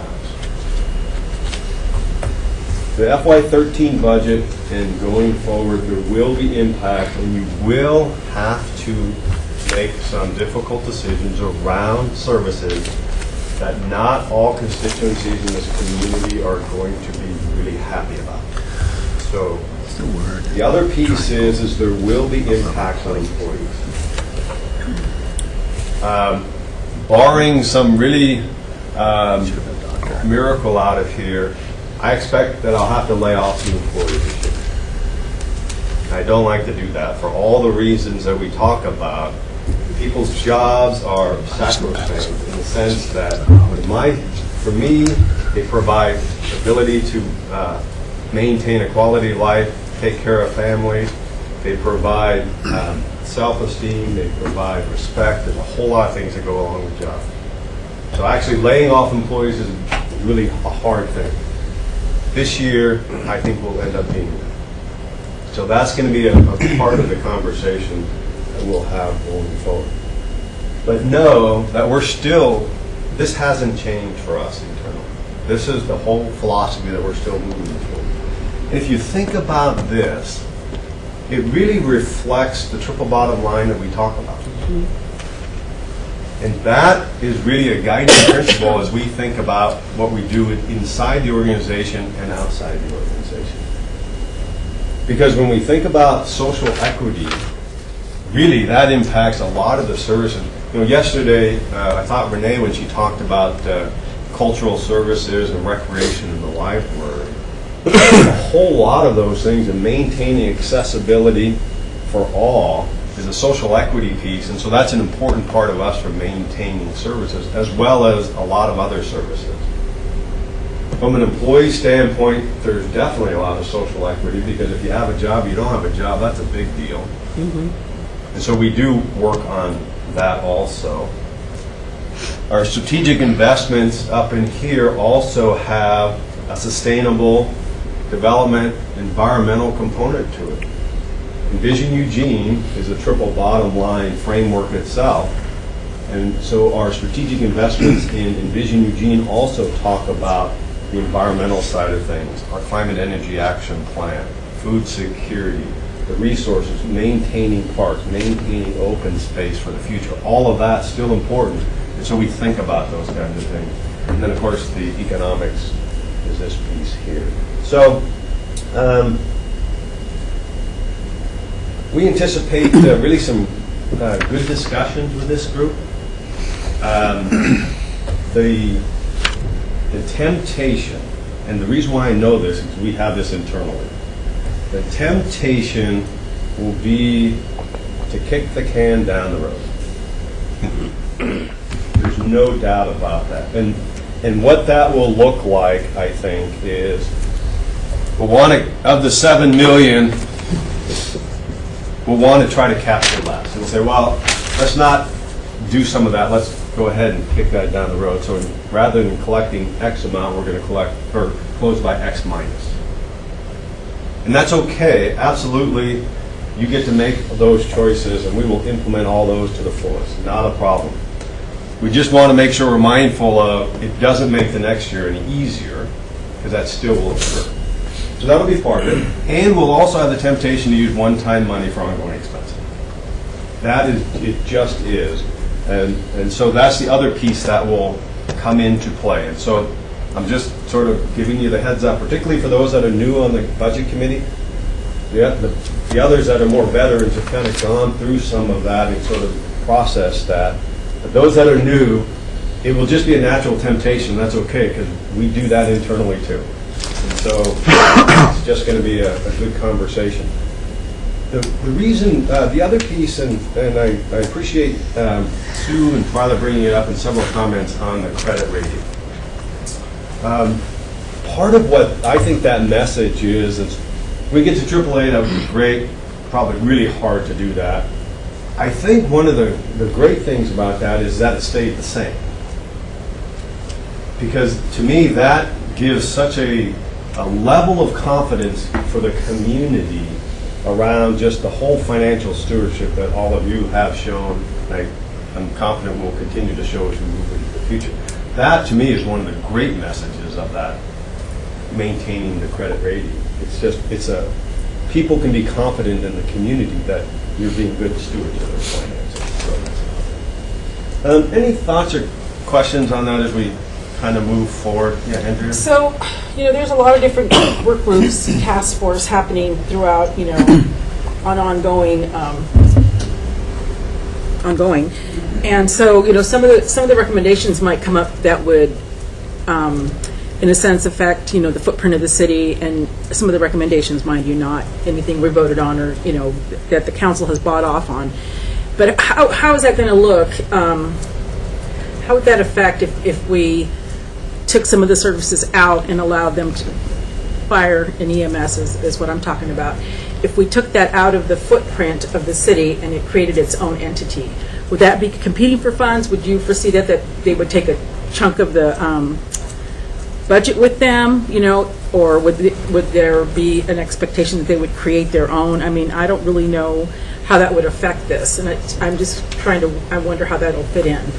It would be dependent upon how you chose to set that up, because any or all of those could occur. Mm-hmm. So, and this won't be the full gamut of things, but if the fire group set up their own entity, one way you could do that is they could have their own taxing district, right? That would be a special district.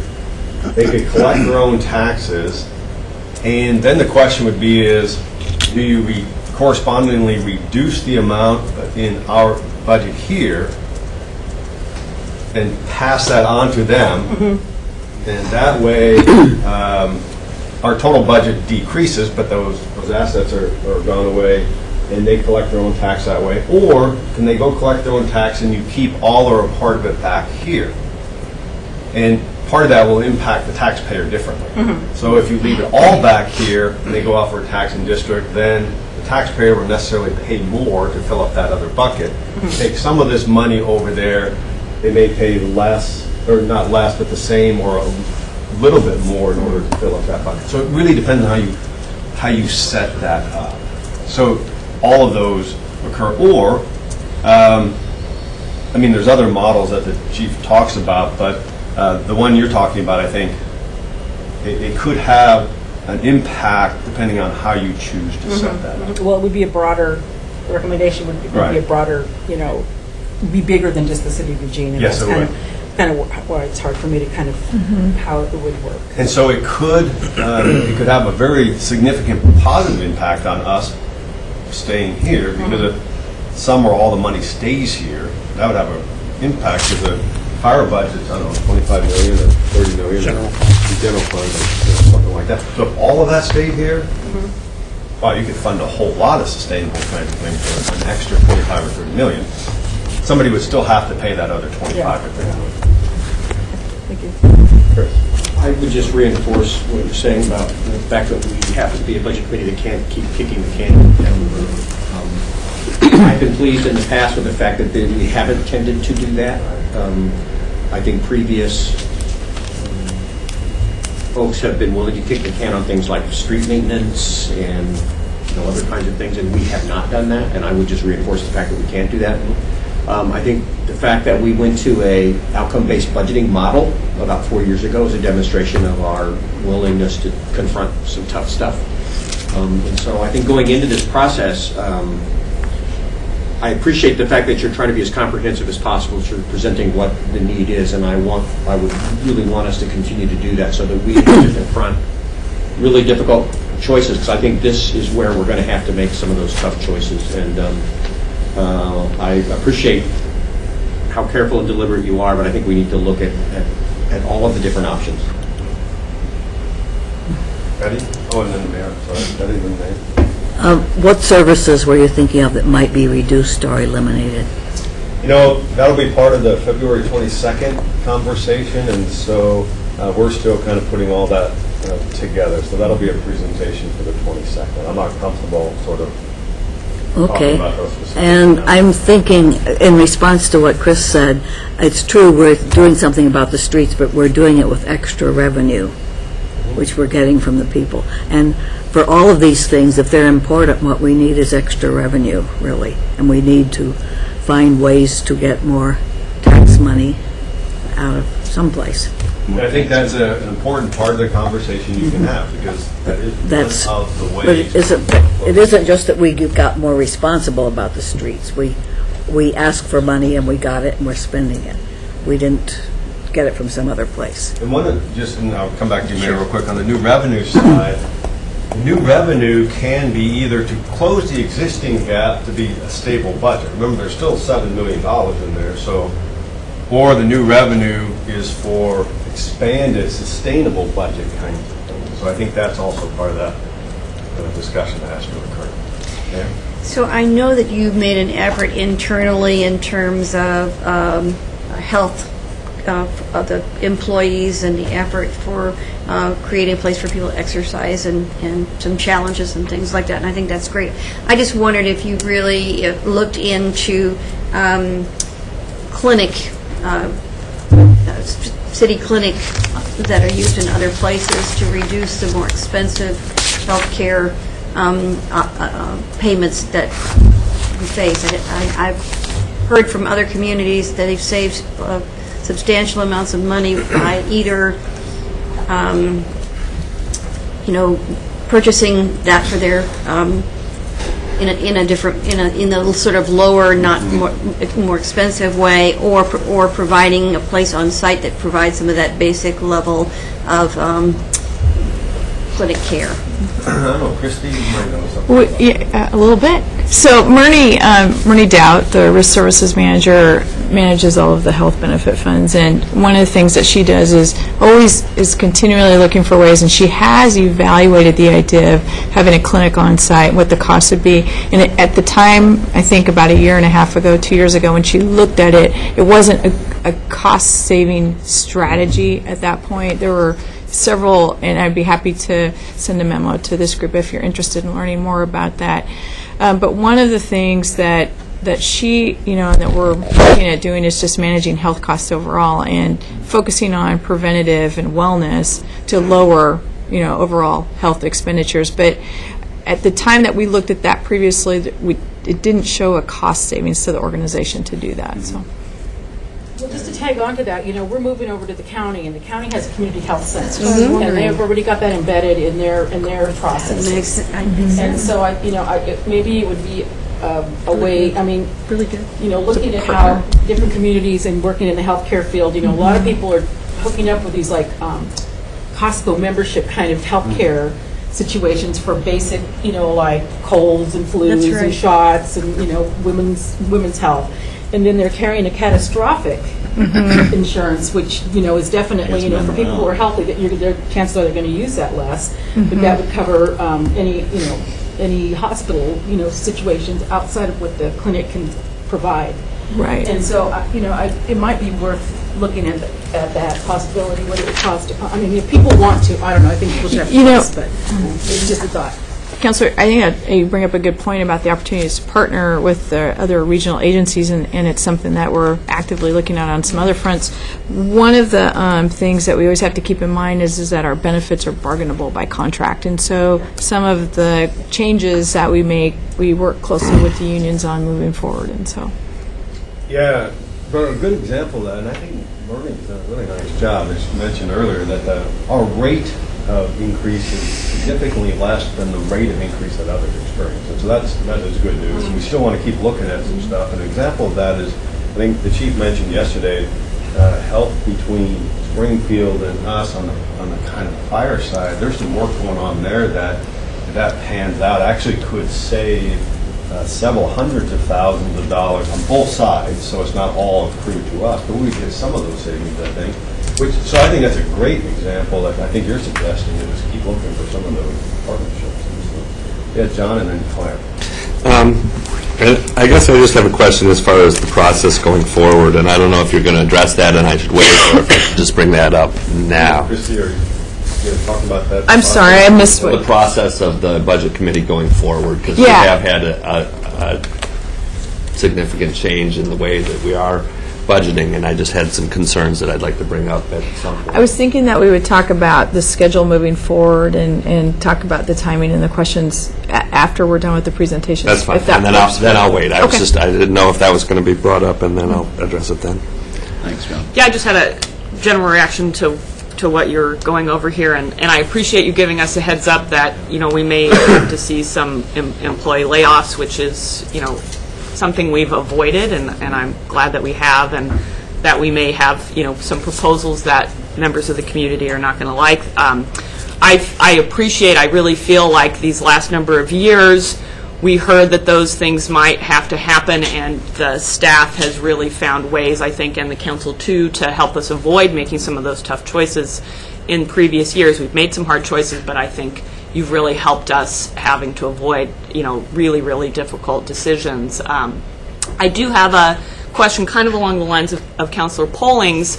We had in previous years, we've got a $1 million, we've got $12 million, now we're saying $7 million. Are we anticipating that once we get these 2 years and can close this gap, barring some really, unforeseen big changes, that we're not going to be back here again saying, well, now it's $6 million or it's $10 million again? I know you can't guarantee, but What we, there's a couple things. One is, I think the finance team tries to be very comprehensive in their forecast, and I ask them, and they are conservative in their forecast, which means we're being realistic but conservative. And in that, I think it helps us to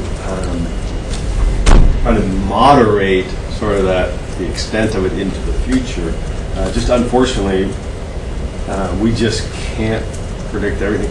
An example could be, the county's going through some really difficult financial times. That could have some impact on FY13, and we'll kind of think through that. We may not know what that longer-term impact is for another 12, 18 months. May have not much impact, or may have a much larger impact, and so this gives us time to sort of be thoughtful and evaluate that as we go forward. I'll give you why it's. That'd be good. Okay, thanks. Other thoughts or questions before we turn over to Christy to kind of talk about the sustainable side of things too? And one of the reasons why we're trying to do this is trying to put the whole thing in context. So the whole financial framework about not only the stability side, but also the sustainable side. And so I think that does get back to somebody had the comments about how do we think about other kinds of things that we might. You talked about what else do we want to be adding, or how else can we get there? This is part of that whole context. And so some of those decisions are made in the context of this. And just to kind of talk a little bit about why we're going through this a little earlier this time and not to get into the whole process is for that exact reason. So when things occur, whether they're with the county, whether they're with the Human Services Subcommittee, whether they're with it doesn't matter what it is, let's frame it all out so you have all the financial information early to make those kinds of decisions as we go forward over the next couple of months. And so that's why we're really wanting to roll this out. Okay. Kristen, I'll turn it over to you. Hey, John, if you wouldn't mind sliding your whiteboard, I'm going to use the old school PowerPoint.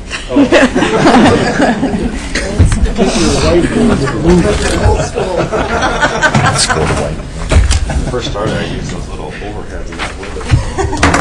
At least he's not using sticky tabs. Yeah.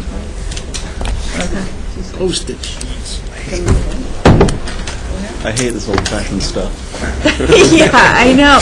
And, you've heard, for the Budget Committee members that weren't here yesterday, one of the things that you heard us talk a lot and refer to is the workshop that we had with council yesterday. It is, you can view that online. I would encourage you to do so. It talks a lot about what we've been working to achieve in terms of the council goals and the outcomes and sort of our strategic focus and really plays into the decision-making that we have in putting together budget strategies. And so I would encourage you to take a look at that. We've talked about it several times, and so I think it is a valuable opportunity there.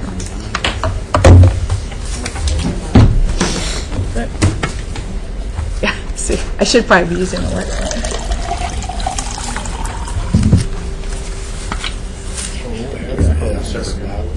Their frequency. Perfect. Thank you.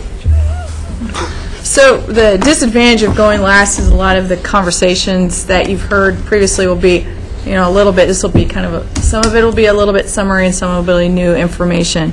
So why are we talking about building a sustainable funding structure for the city of Eugene? One of the things that it's something that we're aspiring to. We have talked about stabilizing the budget over the last 3 years and have done a good job of making short-term course correction that helps influence our long-term forecast. But as Claire asked the question, it's like, will this $7 million be it?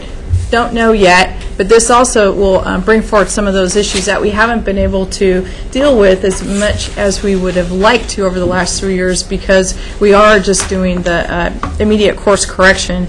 Talk a little bit about what you might want to think about in defining a sustainable budget. We haven't had a formal discussion about that recently with the Budget Committee, but there are some elements that you would want to be considering. And also what we know in terms of our unfunded funding needs and then the emerging needs. And you've heard a little bit about that today with Lane County, reference to Lane County and some of the other areas that we need to be thinking about strategically. The steps that we're taking to close that gap, and I think you've heard a lot about that today, so I'll probably try to go through that fairly quickly. And then how we can think I think that what we're hoping is that we can think very strategically about the decisions that we make in the short term and how those impact our ability to make long-term changes for those unfunded needs and those things that other areas that are important and valuable in building a sustainable budget into the future. So this is a repeat slide. I was noticing after I saw the other one. And basically just sort of recaptures what we've been doing to stabilize, reducing general fund costs to $20 million, controlling future cost increases, and a lot of that has to do with healthcare costs and the things that we're doing to minimize the growth rate on those. Minimizing impacts on the community. John and Sue and Twyla all touched on that a little bit. Reducing the organizational footprint. I think you've heard the number 80 several times today, but I'll say it one more time. And then we've been making strategic investments. Last year there were things like public safety and downtown revitalization, sustainability, the climate and energy action position so that we can keep moving forward with that plan, and downtown cleanup crews and the addition of jail beds. And again, we emphasize a lot the importance of maintaining and building reserves, and you've heard enough about that today. I'll go ahead and keep going. So we're aspiring to a sustainable budget, and we haven't reached that goal. In fact, we have a lot of things that we need to do, and it's, when you think about the $7 million gap, if you start adding in all of the unfunded needs, it gets a little bit mind-boggling to think about how we're going to get there, but I'm confident that we will. As you heard John talk about in his presentation, and I think Sue touched on this too, revenues are not growing at the same rate as our personnel expenditures are. That's probably the biggest disparity that we have. And the possible responses, as John just outlined on the whiteboard, is that we can continue to reduce the growth rate of our expenditures by footprint, change in service delivery, and the potential of looking at new revenues or resources. So as you think about what you would want to consider in building a sustainable budget, the first thing is that your ongoing revenues equal or exceed ongoing expenditures over the long haul. And it seems pretty fundamental, but trying to define what those ongoing expenditures are into the future while trying to figure out what that stable resource base is challenging right now. The second thing that we always want people to be considering is the full cost and the ongoing operations of services and facility operations. So there are things around program areas that are supporting infrastructure for those programs, and a lot of times we have to make decisions because some of those can be deferred a little bit more easily and they're not as transparent to community, but they're impactful, and one of those would be facility operations. Another thing is that we have funding available for park acquisitions, but the operations and maintenance of those parks, we haven't been able to figure out how to do that. So as we're thinking about sustainable budget, think about the full cost of the service. And the cost of the unfunded needs that are anticipated in identifying funding strategies, and we touched on that a little bit today as you were kind of just briefly talking about the idea about new revenues and what would new revenues pay for and fees and things like that. But as we think about the unfunded needs, the key part is that the strategies to identify funding, and I think roads is a really good example of where we're proactive and have the bonds to pay for those, and then need to think about, the timing of how do we continue the progress that we're making there. And lastly, one of the key areas, and these are just, four, there's probably many more, but the last thing is the services is a mix of balanced with community goals and funding ability. The community has many needs, and the new needs are growing at a rate that is going to exceed the resources that we have available today or into the future. And so trying to figure out what is that sweet spot of where we're balancing the community's needs, goals, and things that we recognize are important core systems, and the ability to fund those.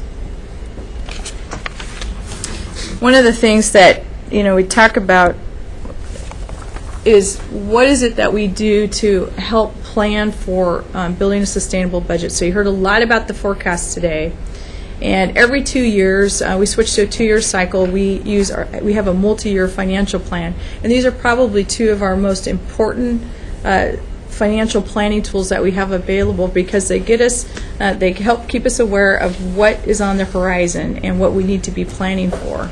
And the multi-year financial plan identifies many unfunded projects, and some of them you're more familiar with than others. But you did have the multi-year financial plan in the packet that was sent to you. So we took the last time we updated the multi-year financial plan, it used to be updated annually, and we've gone to a 2-year cycle. And one of the things that the executive team did was spend some time talking about how to narrow that list. The list is pretty big and broad. And so we said, what do we think are the short-term things that we really want to focus on? And so we came up with this list of 9. Now, granted, this was put together about 18 months ago. The general fund shortfall was obviously in the forefront and still continues to be something that we're working on. The ambulance transport fund shortfall. Now, this is a good example of something that we're actually seeing some improvement on as revenues are increasing. I think that Chief has talked about that in the past, that it's starting to become much more stabilized. Parking fund stabilization, we're still working on that. Parks and open space operations and maintenance capacity, trying to figure out, again, I touched on this a little bit earlier, about how we maintain our parks. Pavement preservation backlog, significant progress being made in that area, but we need to continue to recognize that once you stop, you start building up that backlog again, and so being very thoughtful about how to continue that progress. Deferred facility maintenance, you're sitting in one of the buildings that I think is a good example of deferred facility maintenance, and it's making tough decisions in the short term because, I was thinking about this a little bit in terms of even the rec centers and keeping those rec centers at a high functioning level because people want to show up and take classes at places where they're well maintained and they're clean and they're not necessarily state of the art, but that we're doing our best to make sure, because it's also a revenue source for the city. And so when people aren't happy with the condition of the rec facilities, or we're not able to keep them operating at a sustainable level anymore, it impacts the programs that we're able to provide. Echo Hollow and Sheldon Pool preservation. There's work to be done on the pools to help them be sustainable. Envision Eugene is another one, and what you've all been hearing about or engaged in the Envision Eugene discussions, but there will be a lot of work following that. So what we're trying to look is out into the horizon about what will need to be done into the future, and being strategic about planning for the financial impact of implementing the outcome of Envision Eugene decisions. Jail bed additions. Now, this is a really good example of something that we had as a priority on the multi-year financial plan that we've been very strategic about. This group has made decisions to fund and increase capacity, but now with the decline at Lane County and the corrections instability that we're seeing, this obviously needs to stay on the list because it's not something that's resolved, but it is something that we've made progress for. And the reason wanted to talk a little bit about these high priority items is to just let you know that is something that we do continue to focus on, and so I think it helps us keep those at the forefront in decision making. So in addition to those known unfunded needs, there are emerging issues that we face as a community. Last year during the budget committee process, we talked a lot about human services and the declining resource base for those services and how do we address those. But there was a council subcommittee that met several times this last fall, and we talked about what is the gap, how do we start addressing and stabilizing human services funding. There's a report that you received in your packet that speaks to that. We haven't gone back to council to have that discussion, but it is a high priority need that we've continued to talk about. The Opportunity Eugene Community Task Force on Homelessness, again, significant emerging issues that we will need to address, not part of our multi-year financial plan, but something that we need to be thinking about. And the impacts of funding constraints within the other jurisdictions is a big driver. And, the mayor kicked off the morning talking about the impacts of those and what what will happen at your budget committee means as people come in and need dollars to keep services intact, and how we'll be working with our partners to make sure that we're doing our best to make sure that the most vital needs and delivery of our services are intact too. So what have we been doing to address the funding gaps and move towards a sustainable budget? So we talked a lot about that we focused on stabilizing our general fund budget. And when we talk about it, there are other funds that we're addressing. We talk about the road fund and other things, but we primarily spend a lot of time talking about the general fund budget. Making the strategic investments. We talked quite a bit about that already today, but I think that has actually served us well in making strides and hitting some of the council priorities and also the community's priorities. I just spoke a little bit about addressing some of the multi-year financial plan specific unfunded items that are needed for that have gaps. We're considering we've had discussion, I guess that's the best way to say it, is that possible new revenue sources. So some of that was discussed at the Human Services Subcommittee meetings and also the Meeting of the Challenge Task Force that John Borowski served on. And a couple of years ago, I guess that we started that in 2009. I think it wrapped up in January of 2010. They explored 30 revenue possibilities as, kind of thinking about with no necessarily dedicated, identified a nexus. They were looking for a nexus between the funding revenue sources and what it is that those could do to offset costs and reduce funding that we have available for service delivery. And then examining our ongoing services. We've been mindful of doing that over the last few years, and again, addressing the emerging needs. So I'm thinking about a strategic approach to what we should be thinking about as we move forward. I guess I would encourage that we keep mindful of the long term when we're making our budget decisions for the short term. So we tend to talk about things in a bit of a siloed approach as we get into the budget discussions. We're talking about we're legally required to have a balanced budget. So what we're very focused on is what is it that we're needing to do to implement and complete that budget cycle. But some of those choices can impact our ability to make advancement on the unfunded needs or the strategic things that we need to consider. Understanding current and future funding gaps, and we try to make sure that we all stay informed on what those are. Linking council goals, and I would fund forecasts and various planning documents to the decision making. I would encourage that the group be mindful of all of the different documents and resources that are available to you that speak to a lot of the unfunded needs and things that are out there on the horizon, even if they're seem like they're a long ways off. And recognize that there are limited opportunities for new revenue sources. We talked about that we're not the only jurisdiction that's facing gaps. The school district went through some discussion with the public last year about new taxes. There are very many competing resources for the community's funding. And so we need to be very thoughtful about what we need and how that aligns with the other needs of the community. And there's the timing issues with respect to that, election timelines and whatnot, as you think about potentially considering any of those ideas in the future. So as we move forward in talking about the fiscal year 13-14 budget and beyond, again, closing the general fund gap is it's a step in the right direction. It will adjust our course by $7 million.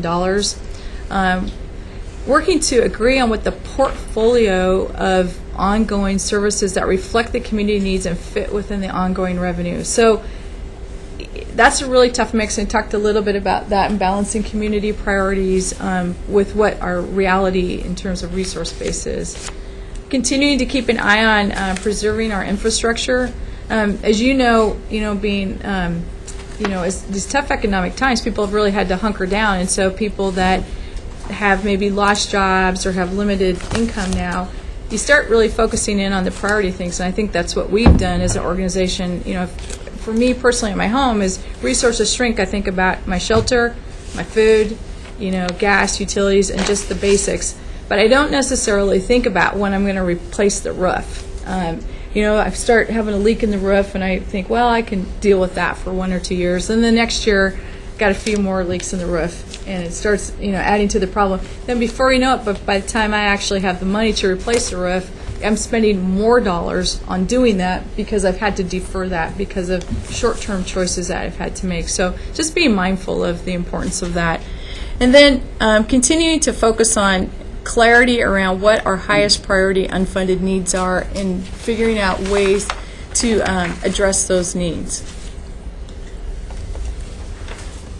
Questions?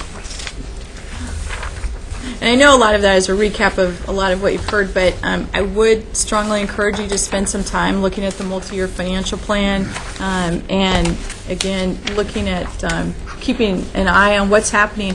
And one thing that, we talk a lot about at execs is what's happening in other communities. And to be quite honest, and you see it even reflected within our region, we have been very mindful and took a very proactive early start in addressing our budget deficits and planning for what was coming. And so our course corrections haven't maybe been as catastrophic all at once. And, it's kind of, do you take the whole $7 million now or kind of spread it a little bit? And those are tough decisions, but when you just look up at the road at Salem, for instance, they're looking at laying off 24 to 28 people this year. They're making big major reductions at one time where we've been very thoughtful, and I hope that we can continue to do that and also consider our unfunded needs as we look towards a sustainable budget. So, I don't know if, Kurt, you wanted to talk about the road fund, or? We can anytime during the process. We don't have to focus on that today unless there are specific questions. I just want to get called out. I didn't bring the three-legged stool. No three-legged stool. Yeah. So I just want to have a comment. You know, I appreciate the presentation, and I was wondering when we get to this point, John, because, you know, a lot of your staff do 2 or 3 jobs. And I know that you've tried to whittle it down, you know, try to keep as many people employed. And I personally really appreciate that, you know, as a community member, of how hard the city staff works. Because, you know, I can tell, you know, when people are a little haggard and not as groomed as they used to be, or don't have that spring in their step like they once did. Are you putting that in? At some point, never put anything specific. Just insulted all of them. Okay, we're all insulted.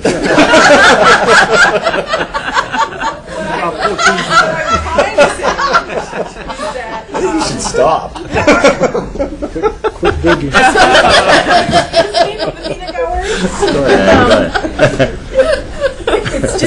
It's just I wanted to acknowledge staff for the hard work that they do. And, you know, it's too bad that, you know, we're getting to the point where, what I'm assuming when you're saying you're going to have to lay people off is that you're going to have to be reducing some sort of service.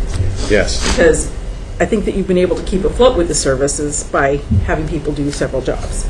So I would just hope that we can keep true to our goals and what we value as community members for the city. Yes, I agree. And there was Councilor George Pulling? and then John. Yeah, 2 things. One, following up on Andrew's comments about having to reduce services. And I don't know if there's a gauge that you can use, or at what point, if we reduce the service so much that it's no longer cost effective to even have it in place, which in turn may be a very bad thing, but on the other side of that, that would be an added income that can be, or added monies rather, that can be, you know, dispersed somewhere else. So when we're talking about reducing services, I think it's important to remember how far that service can be reduced before it becomes ineffective.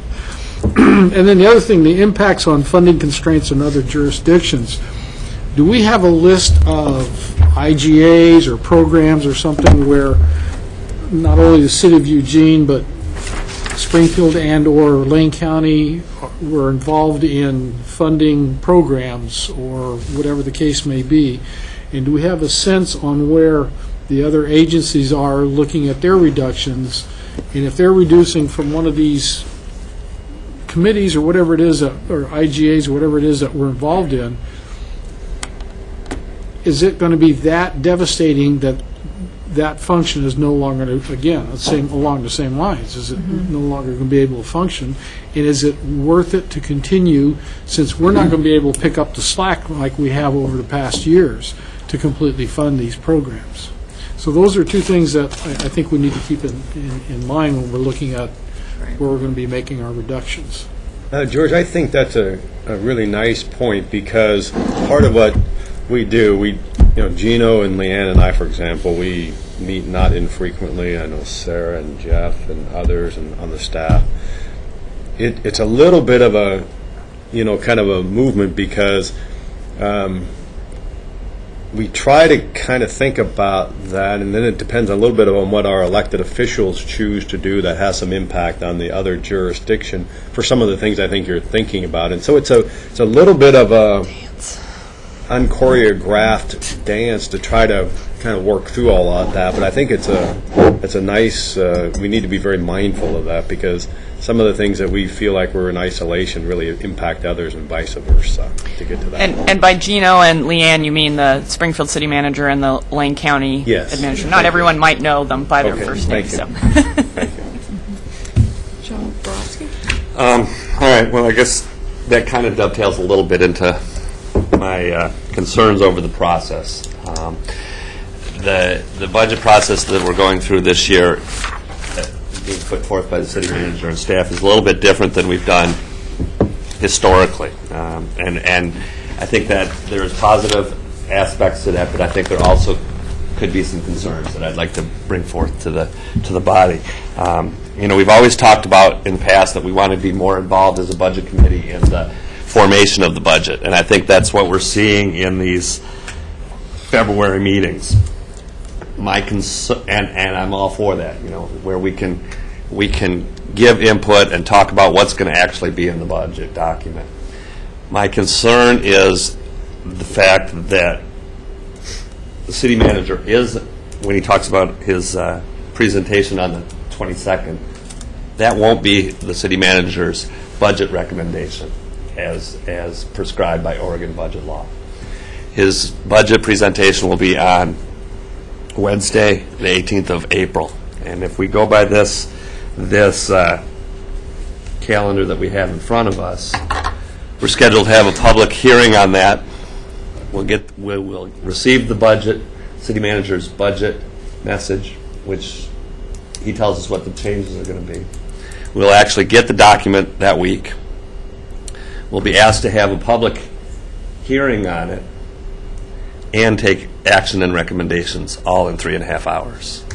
Now, for me, I understand the idea of putting things up front and doing it that way, and I'm all for that. However, I don't feel that a 3.5 hours, a public hearing could take up 2.5 hours of that, theoretically. The budget document has a lot of numbers in it that we won't be seeing until April. There's going to be other impacts that we just talked about, other jurisdictions and their budgets that we won't know where they're going in February. We'll have a little bit better idea in April, but in the past, it's April, May, when we've everything has fallen in. So I'm concerned about that short timeline of trying to have a recommendation, a public hearing, and us going through and asking questions on a 400-page document and having those questions answered in 3.5 hours. One of the things that was brought up in one of Christie's slides in building a sustainable budget is getting the services mix and balance with the community goals and funding available. I see that's what the citizen members and council does, is give that community, give to staff what we see as community members. Because a lot of times I think staff can be, in the bubble of getting this document done and getting it out. And I think it's our job to bring what we see on the street to staff and say, you might have missed this. And we can't give that fully until we see the actual document and see where the numbers are. John may be saying, yeah, we want to cut this staff, but until I see where the numbers are, I may say, you know what, this department's numbers are a little bit bigger, and maybe we should do it that way. So that's one of my concerns with that. The other thing is that this is the absolute bare minimum legally of what we're doing. He has to give us budget recommendation. He has to have a public hearing, and that's what we're giving. So that, to me, is I would rather see us do more than the bare minimum when it comes to public involvement. And I see that there's opportunity for that. There's plenty of time. The budget doesn't have to be adopted until the 30th. So there is plenty of time in there for more meetings if we need them, and I would hope that we can try and schedule some in there before we vote our recommendations. Let me just explain a little bit about my perspective on that. What you'll get on the 22nd will be all of my recommendations on how to close the $7 million gap. Not all of that will be for FY13, as we talked about. And you'll have a nice list of that. It won't be sort of some big bulk. It'll be a nice list of all those things that we're doing or suggesting. The idea is that while it's not a legal proposed budget, it in essence is, in fact and in purpose, because other than the lots of, all the other big parts of the budget, which are still important, this really will provide 90+% of really what is sort of what we always focus on anyhow, and so this actually provides that. Every time you meet, there will be opportunity for public input each time, and so the public will know what the recommendation is on the 22nd. There it is. You'll probably get lots of public comment, I would assume. So people will come in and have that ongoing public comment. Whatever the budget committee, my intent would be is that at the end of that time, the budget committee actually will say, you know what, we would move that we do this or add this or subtract this to that list. And then whatever that is, you'll see on April. So my intent won't be is just that there's input. We'll go back and kind of think about that and give you something in April that you didn't just see a few weeks ahead, because you will have had that conversation. You will have, I hope, make some decisions around what you do like, don't like. Here's what we propose. Here would be motions that we would do, and people say, yes, we approve that motion. That's what you'll see in April. And so it will be reflective of all the conversations you have February 22nd to that piece. And then we have talked about the larger document, because I know that's still an important part of the conversation. So the question is, how do you fit that in to give people that choose to opportunity to sort of work through that, because we want to be very upfront about that too. That will show up not on the April 18th. That actually gets distributed ahead of that, right? I assume so. Yes. Well, The 13th. Do you want to talk about So, what's yeah, the 400-page document, we're not going to produce until after, actually, the budget is adopted. But we will produce a proposed budget that will have the legal requirements in it, and it will also have some additional information, but it won't have, it won't be this full document. It'll be a subset of this document. And we will be, I think a lot of what's in this document is explanations of things that don't change a whole lot from year to year. So we'll also be using the FY12 budget document as a resource when we think about the FY13 budget. And then to the extent folks have specific questions, we will answer those the best we can. But what we normally would do is we would spend several months putting together 400 pages of numbers and words and so forth, and then we spend some time working through public meeting process. We can't do both of those at the same time, so we're flipping that this year, right? We're going to do the public meeting process first, and then we'll produce the big document after. So that's kind of the approach that we're working towards. Yeah, and I appreciate the process, because I think there's really kind of two roles for a budget committee. There is the Oregon law role of a budget committee, which is to take a physical technical document, to review it, to ensure that it is compliant, and then put it forward for adoption. That's in Oregon statute, that's their legal responsibility. So there needs to be a technical document for them to review.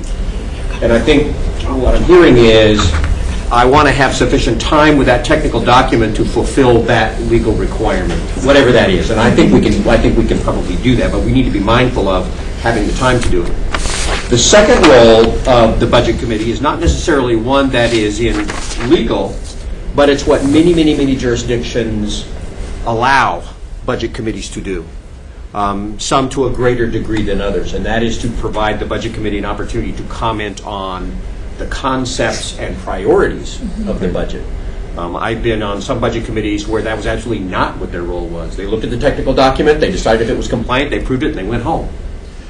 Other organizations bring the budget committees in and say, help us figure out what we want to do. And the budget committee becomes kind of the unelected policymakers. I think we're trying to find a comfortable role for this budget committee. We are providing additional beyond the legal requirements for our budget committee. And I think that's what you're trying to build into this process through these initial meetings, is to say, how can the budget committee provide some additional guidance to us in terms of how we should be making these incredibly tough decisions.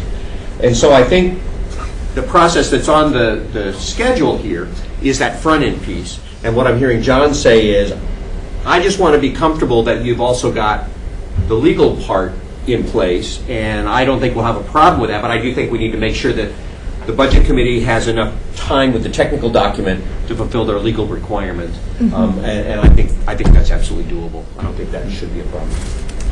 So, Alan, did you have your?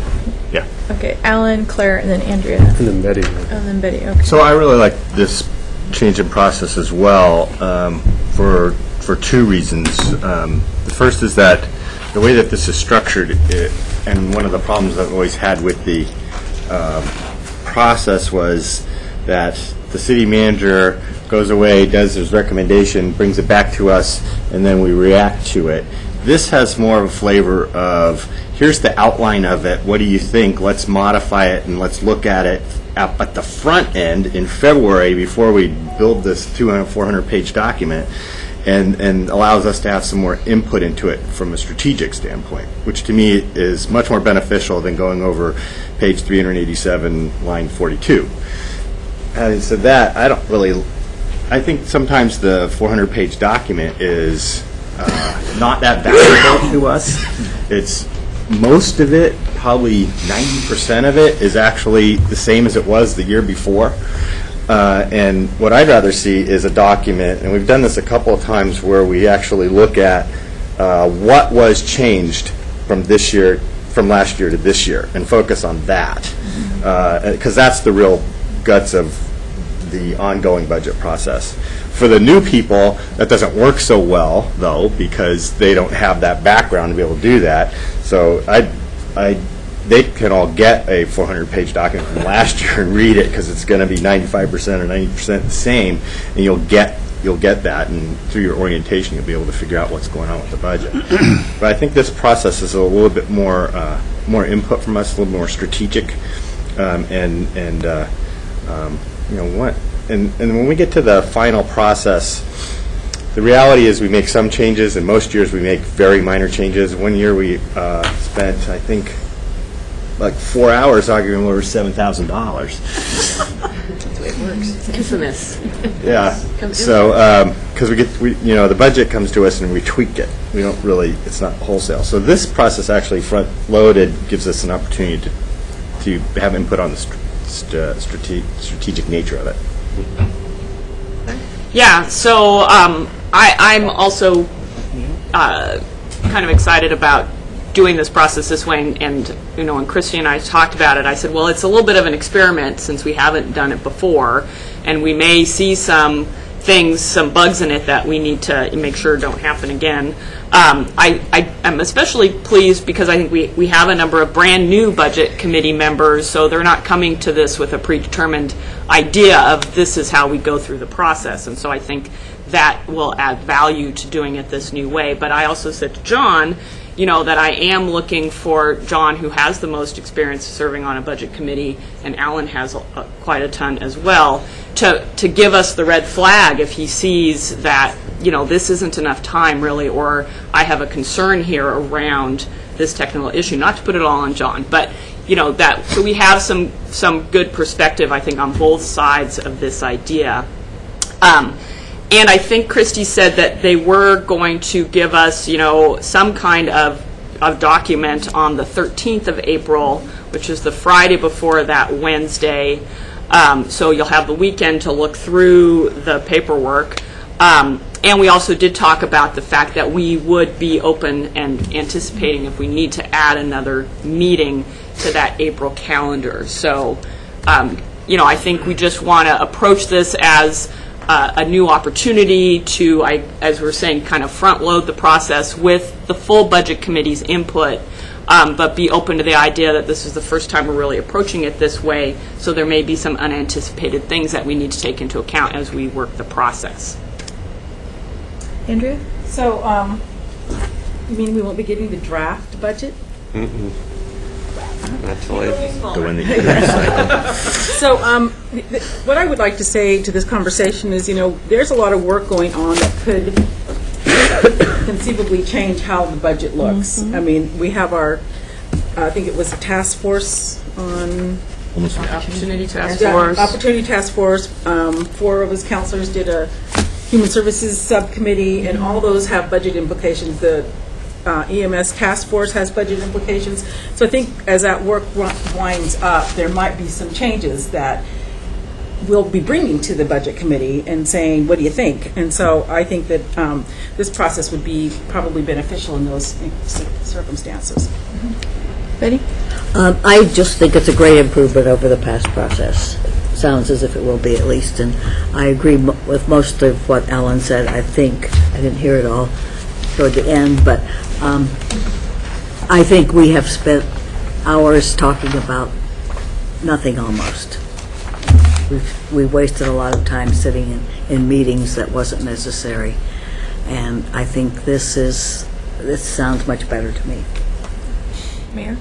I just want to make a short comment that a few years back, I think our Citizen Budget Committee members would have said they felt like they were given a pre-digested product, and you were sort of asked to take a glossy look at it and maybe tweak it a little and send it on its way. And you kind of asked yourself what it was you were doing in this role as the citizen budget members. And so I think the council and our staff heard that loud and clear, and have really been working with you to sort of iteratively give you more participation in the process and have more meaning in the outcome, from the meetings you have during the interim to all the other things that they're trying to do. And this, to me, is a really good example of trying to get you to focus on the big questions that will guide the small, where we get the money from kind of things. But the big questions are the priorities and how we're going to go about addressing those things that we have to accomplish, and they're going to be hard. And so that will take some real work at the front end and all of our heads together. And one of the things you haven't talked about is you actually do have a role of how you talk to the community about what we're doing, and you have an important role in doing what you can to help our larger community understand some of the challenges that we're facing and why we're making the decisions we're making. And those are going to be hard. So as you sort of go through this process of influencing the outcome of the budget, I hope you will take on the responsibility of trying to talk to the broader public about what we're faced with and why we're making the decisions. Because people are going to ask those questions that we ask ourselves. Why don't we just take a big chunk of city dollars and plunk it over here because we see this big gaping need over here? And you're the ones who are going to have to say, but here are the other things you would have to give up to do that. And here's the role of the city versus the role of other roles in the community. So I just think you guys have a hugely important role throughout this whole process to sort of be ambassadors of this, not only influence the outcome, but be ambassadors of the process and help us talk to the community. So just wanted to put that out there. Thank you. Thanks. Just a few words for the new members of the Budget Committee. I was first on the Budget Committee back in 1995, just a couple of years before Councillor Taylor was first elected. But I will say that 91. Lenka was the chair of the Budget Committee when I first came on. Like 15th, but you know, that being said, I am a new Budget Committee member every single year, it feels like to me. And every year it changes. You know, back before I was on the city, I was with the school board, and we did Measure 5. Then we did Measure 47. Then I went on to the legislature, where we were dealing with a $11.5 billion budget, and that we had 7 special sessions to meet shortcomings. So it changed. Everything's different every year. But the point I want to make is that I've never seen anything quite as clear and open this early in any budget-making process that I've ever seen. This is a real vast improvement on anything that I've ever seen before. And I really want to congratulate the manager and Christy and Sue and Twyla and everybody who put all this together, because I feel miles ahead of all the other times I've been a brand new Budget Committee member. So thank you. I really appreciate the process, and I think for all of us new ones, I think it's a good way to get steeped in the big picture before we start looking at the minutiae. Yeah. So well done. John? And again, I just would like to say I totally agree. I'm all for the forward part of this. One of the concerns that I have is that we're the leading edge here. We're the cutting edge as far as budget putting together, and some of the other agencies around us that do have impacts on us aren't as forward-thinking. And so if we're coming to conclusions in April and we haven't heard what's going to happen across the street, we may want to have discussions about that once we know what's happening across the street or across the river that will have impacts on us that we may want to address in our budget. And if we're signing off on it by April 18th, they probably haven't even started their deliberations by April 18th. So I just, then it leaves us to the point of 3 minutes in front of council when they're getting ready to adopt it, and having council trying to amend a budget while they're sitting up on the podium across the foyer here. So, that's the concern I'm having. I'm not concerned that we're not going to get everything and develop a well-crafted budget with what our resources and our stuff are. My concern is that there's going to be outside influences that we won't see before the 18th of April that we may want to look at and say, well, that was a good idea, but we didn't know that they were going to do this. Or like George said, he's referring to, so let's say Springfield and the county say, we're not going to fund LRAPA. Well, we don't know that, until we see what their documents are. Or animal care, or what, a myriad of things. And that's why I was saying, let's have some sort of budget committee meeting after some of these other things come out. It wasn't that I felt that we were trying to skirt that. I just saw that that's the way it works. I'll address a little bit of that in a minute. Well, when I was talking earlier, I was very careful not to say any one specific project or program. You knew what you were saying. We all was on the table anyway. And maybe this is not procedurally correct, but if and when we do come to a final decision on the 18th of April, and then down the road, the Springfield resolves their budget issues, the county, well, they're not going to resolve their budget issues, but settles on their budget. Can staff take a real quick look at how it's impacting our budget and then call us back and say, this program's been eliminated by Springfield and the county, and then can we take an additional action before June 30th to make that correction? Is that a possibility? Absolutely. And we are actually keeping track of what, we're doing our best to keep up to date on what's happening with our partners in the region to see what the impacts will be. We talked a little bit about that yesterday at the council session. The Chief Kearns talked a lot about the Lane County impacts, and we're working on that now. And so there is a lot that we know. There may be some surprises or unknowns as we get more towards April and May, and then we can be strategic about looking at that. And by call us back, I'm hoping Councilor Pulling means the full budget committee. Well, yeah, definitely. Yeah. Everybody will get a call. Depends how the first meetings went.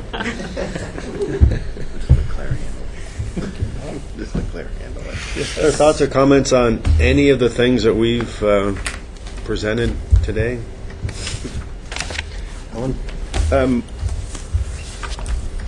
of the things I thought we'd spend more time on, but didn't, and maybe it merits its own process and maybe a work session, is the multi-year financial plan and the bigger picture of our financial needs and desires.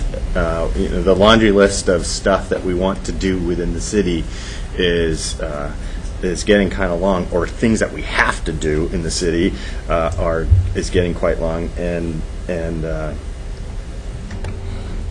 I want to have a conversation where we take that bigger picture and also include in that what other jurisdictions have, because Christy said it right, that there's only a limited amount of appetite for new revenues within the community, and there's other jurisdictions that can that have needs as well. So kind of have that bigger picture and kind of plot out over the next several years where we're going to go and how we're going to get there with regard to a lot of these high priority items that we have listed. We would anticipate wanting or coming back and doing that. Some will be timing, and it would be good to get a sense of the timing. Part of what we wanted to do today is sort of set that whole table, and then there are things, and when Kurt and the street review team came back the other day, started talking about, so when do we go out for renewal of that bond? If we choose to go out for that, is that 2012? Is it 13? When does that actually occur? As well as a whole lot of these other kinds of things. So we would welcome that conversation, and probably what we'll need some guidance on from the council, it doesn't have to be today, is when do you want to have that conversation? Is it now? Is it post-budget? Because now the budget's in the context of that, or when would be most helpful for you? But we would welcome that conversation. Okay. George, did you have your hand up? Sorry, you're just scratching. Just adjusting my hearing. Oh, okay. All right. Anything else on any of the conversation today? Yes, and Well, as part of what was provided to us yesterday was new possible revenue ideas. Sounds like that report came out a couple of years ago. Just wondering with the council, or if there's a role with the budget committee, about how that conversation might be moving forward. I think that really ties in nicely to Councilor Zelnick's idea about having some of the long-term discussion, which then then you start talking about, are there new resources that we need, and what sort of things, what previous work has been done by the Meeting the Challenge group that we can use as a basis for sort of having that discussion. But it kind of all, I think it will fold together. I was wondering if any of our new budget committee members had any questions, thoughts that they wanted to share today. I'll ask a quick question. It's related to a little bit what Shannon just said, and that is about new revenue sources. I have questions about limitations on new revenue sources and whether those are new taxes or other fees or forming new districts, some of those conversations. But is the city, or how is the city limited on how much that can go on and happen? So that's something I would look forward to finding out more about. You had your hand up. I know we were going to. Yeah. It's okay. Oh, sorry. Getting back to what Shanda said, I think that's and kind of what Alan was saying too. Somebody who sat in on a lot of these things. I sit in on the road bond thing. I audited the human services one. I was on the Meeting the Challenge things. There are a lot of different wheels that are looking at revenues, and at some point you've got to put all those wheels together and say what is the best way for us, because I think that there's a lot of people that are talking about revenues, whether it's fees, whether it's a street bond. I mean, we've seen some very successful revenue enhancements. I think the street bond is probably our best example of a well-received increase in revenue. So I don't know where that, I mean, obviously it's a council and a policy type of a thing, but I think that all of those wheels need to get talked about in the same room at the same time so that a cohesive pattern can go out and say, well, Kurt wants to put road bond in 2012, and the homeless initiative wants to put something out here, and human services wants to put something out here, and have that conversation at some point. Now, whether that includes input from the budget committee or not, I think that's something that the council has to say, hey, we'd like to hear from you guys, or we wouldn't like to hear from you guys. But as far as revenue enhancements, I think that's the conversation that needs to happen. So, did you have something? Yeah, I just wanted to respond to Mark. I know you got a package of material emailed to you yesterday, which included the Meeting the Challenge Task Force report. And in that report, you will find these these templates, and that has a lot of the information that, at least may give you a start on sort of what the landscape is for some of the main revenue sources that the city has considered in the past. What are the legal authority, what kind of precedents are there, what sort of revenue generation might there be, different kinds of challenges. I think you'll find a lot of that information as a background in that report. Mm-hmm. Chelsea? I just wanted to say, sort of in response to the last 3 or 4 comments, that my biggest struggle being a new member, I think right now, is understanding the context of everything.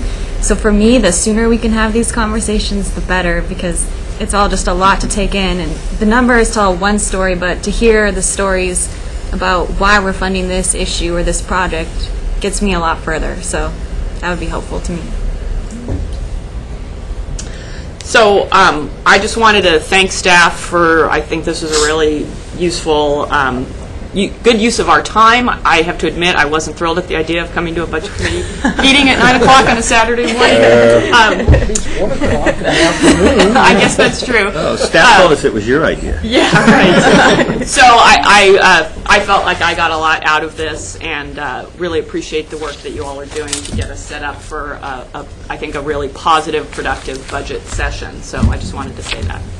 I want to thank everyone, too, and I just want to take note of what Chelsea said, because I think in some ways our new Budget Committee members are in the same place our community is, and so when we hear the questions that come from our new Budget Committee members, those are real signals to us about the kind of information we need to get out to the community to help them go through this with us to the extent that we can. So thank you. We have one more to hear from. Yes. Ken. Oh, you need to hear from me. I'm not sitting here this morning with particular questions for this group. I've been trying to get up to speed on all this material, and I've had a couple of meetings with the staff. We had some good presentations on service stuff. So I'm anxious and interested in getting the material on the 22nd. I'm following along, and I'm ready to go. So Great. Well, I'd like to become a contributing member sooner rather than later, so that's my effort, is to get up to speed and be able to help with it. We appreciate everybody taking their Saturday morning, good presentations, both yesterday and today. Thank you, staff, and we'll all have our work ahead of us. I'm going to close the City Council meeting, And we'll close the Budget Committee.